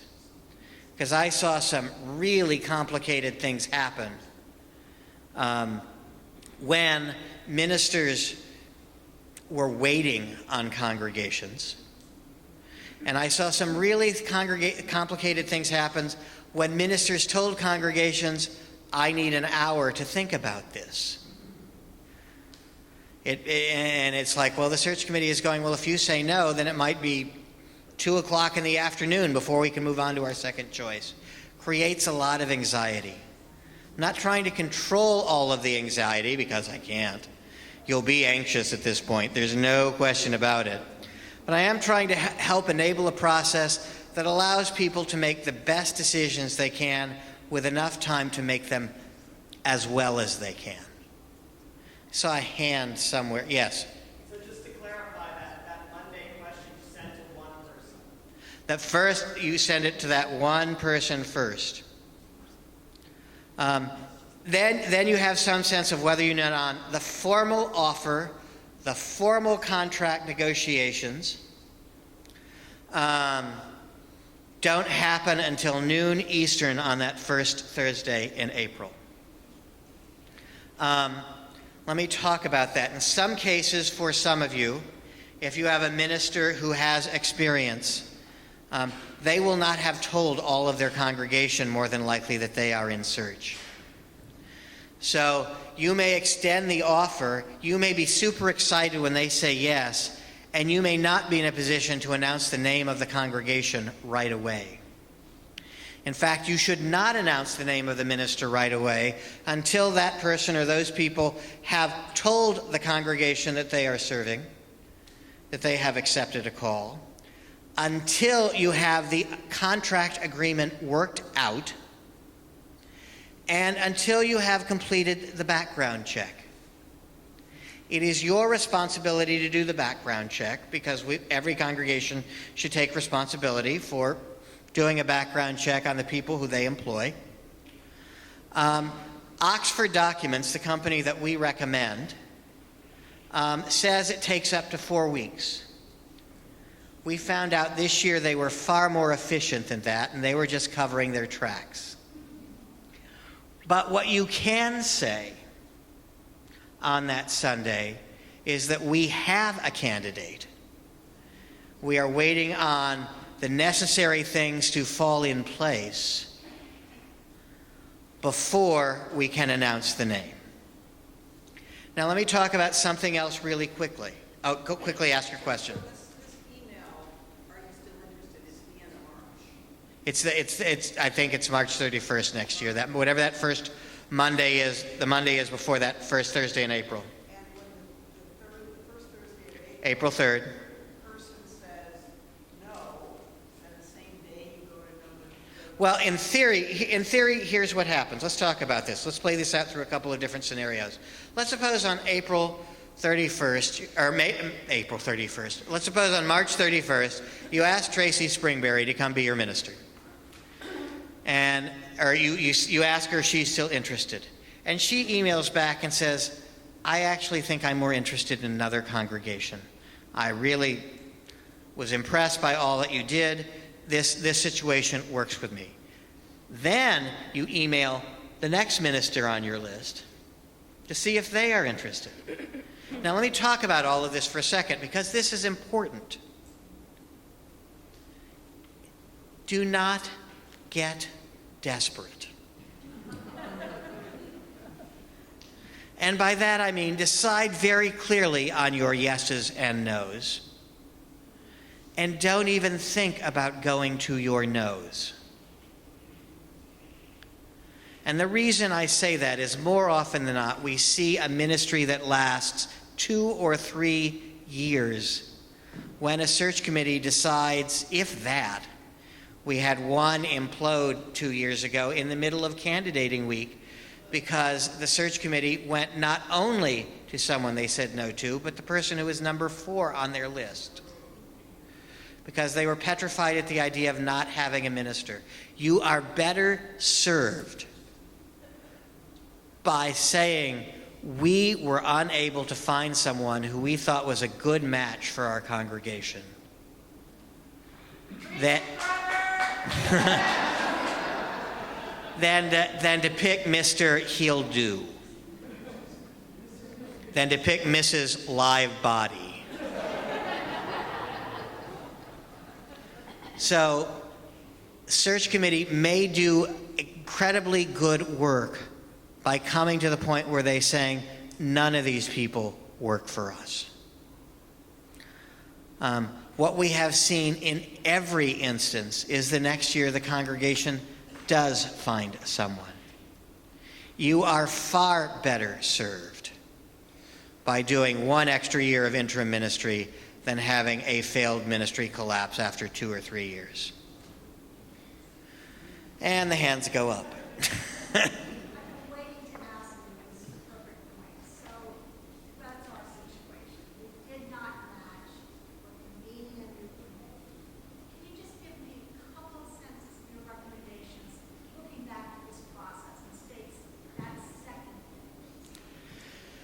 If you find yourself going, well, first let me talk briefly. If you do not find someone, there is a second round of search that happens very quickly. And the search committee should keep the same standards in place that it had before. Do not settle for a live body. Find someone who you think would be a good match. And every year, 3 congregations have decided they were better off going to a second year of search than someone who expressed interest in the second round.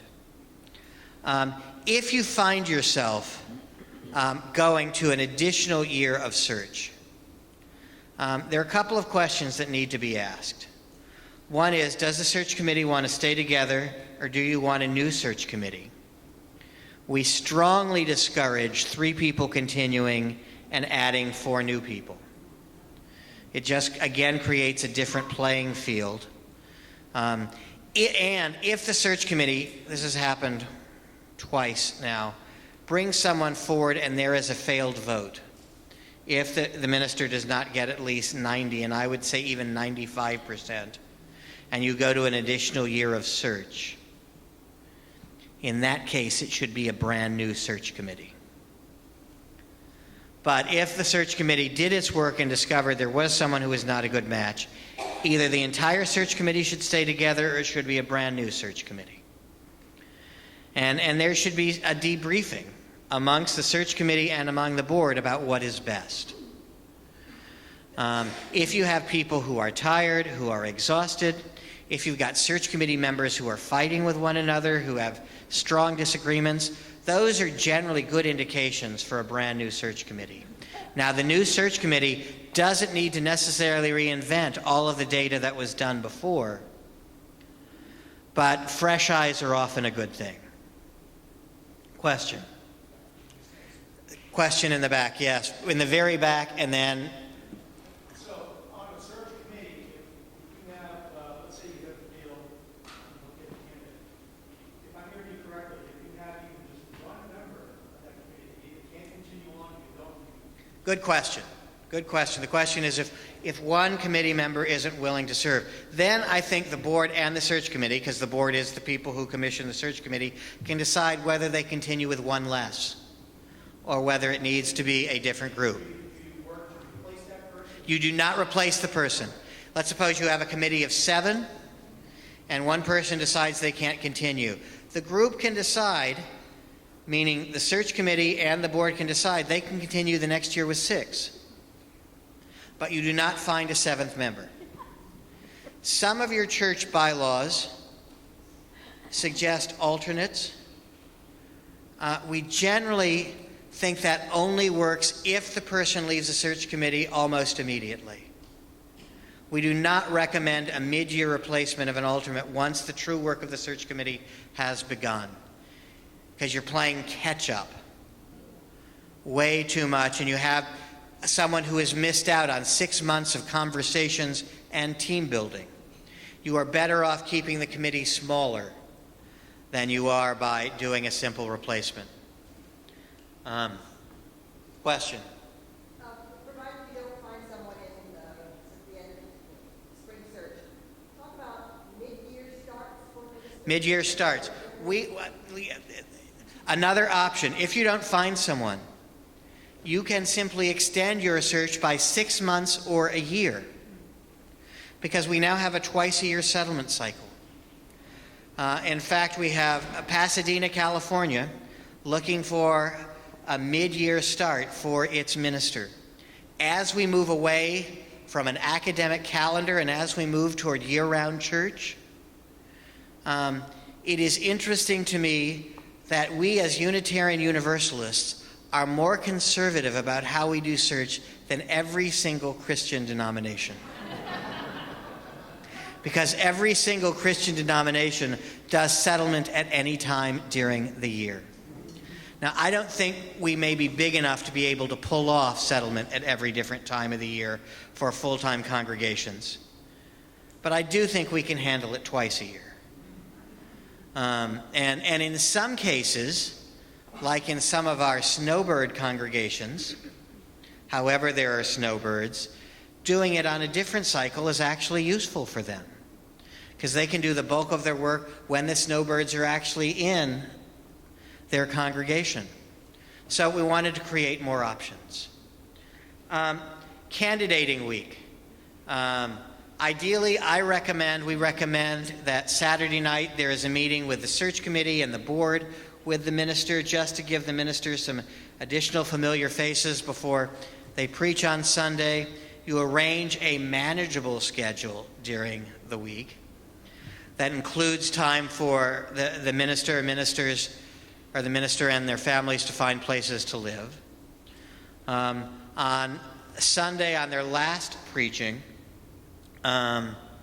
we recommend that you do the vote, and you need at least 90%.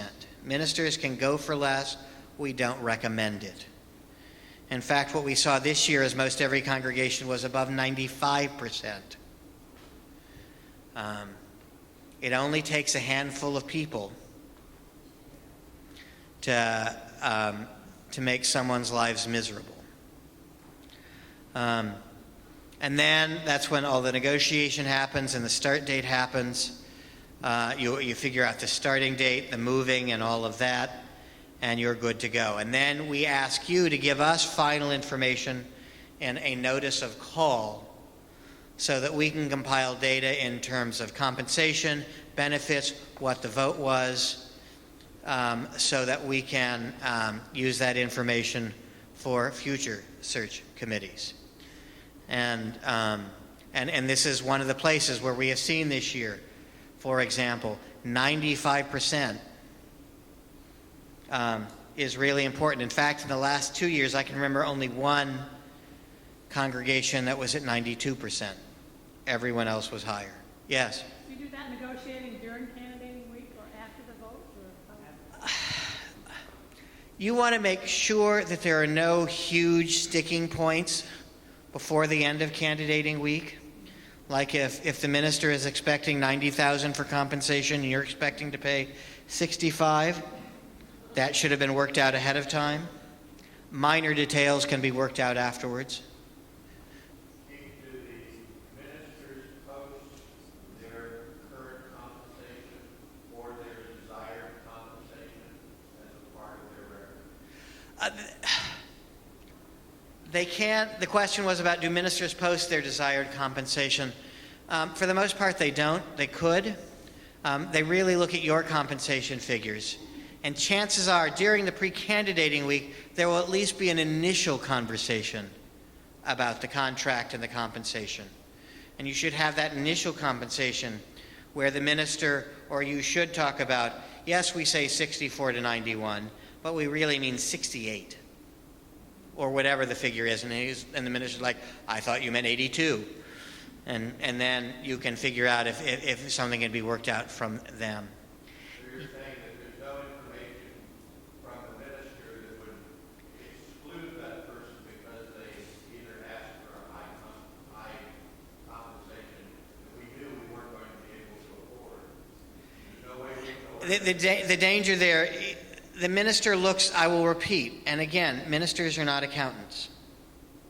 Ministers look at your range. They may think one range. They may be thinking 90. You may be thinking 68. In theory, that should be talked about during the pre-candidating weekend. If the minister doesn't bring it up, you should.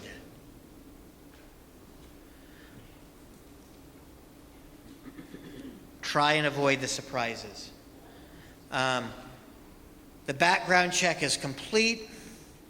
The contract has been negotiated and signed. The minister has let their previous congregation know they're leaving. Then the minister's name can be announced. Their information can be made available to the congregation. You have the candidating week. The vote works. You do a proper goodbye to your interim minister. And then you get ready for your next settled minister. This is not a time to be out of touch with your district and regional staff because, as I mentioned earlier, this becomes a critical time in the life of the congregation as more than the search committee develops trust in the new minister. And that happens over time. And that's where a startup can become extremely important. Question? The interim minister that you have, if you cannot find a full-term minister, usually that minister, the interim, is already looking for another position for the following year. The time, you're right. Let me talk about that. The question is about, let's suppose you do not find someone and you have an interim minister there. You can negotiate with the interim minister to stay another year. They will not go into the interim search until mid to late April. So you have some time. In some cases, well, in almost all cases, the interim has a conversation with me about whether or not they think this serves the congregation best or not. In some cases, stability is needed. And we agree that this is a good thing for the interim minister to agree upon if this is what the congregation wants. In some cases, it might be that a different interim minister is needed, and the congregation goes into interim search. And sometimes that's the decision of the interim minister who may have overextended and is too far from their home base. Or there may be other reasons that come into play. And then you do the work of doing a settled ministry. It is important to make sure that when your work, as the search committee's work is done, that they celebrate. Because you all have done a lot of good work. We are at noon, and I will stick around for a while and answer individual questions. But one of the things, Margaret, can you come back up? We have copies for one per congregation. And if you've read it, give it to someone else. The book In the Interim, all about how to utilize interim ministry well. So please, someone from your congregation, even Fairbanks, who doesn't have an interim minister. Yeah, well, you actually do. Good read for you if you do not have one. Just to think about transitions as you move towards settled ministry. Let me thank you for coming. Look forward to working with you over the next 1 to 2 years, and we wish you all the best.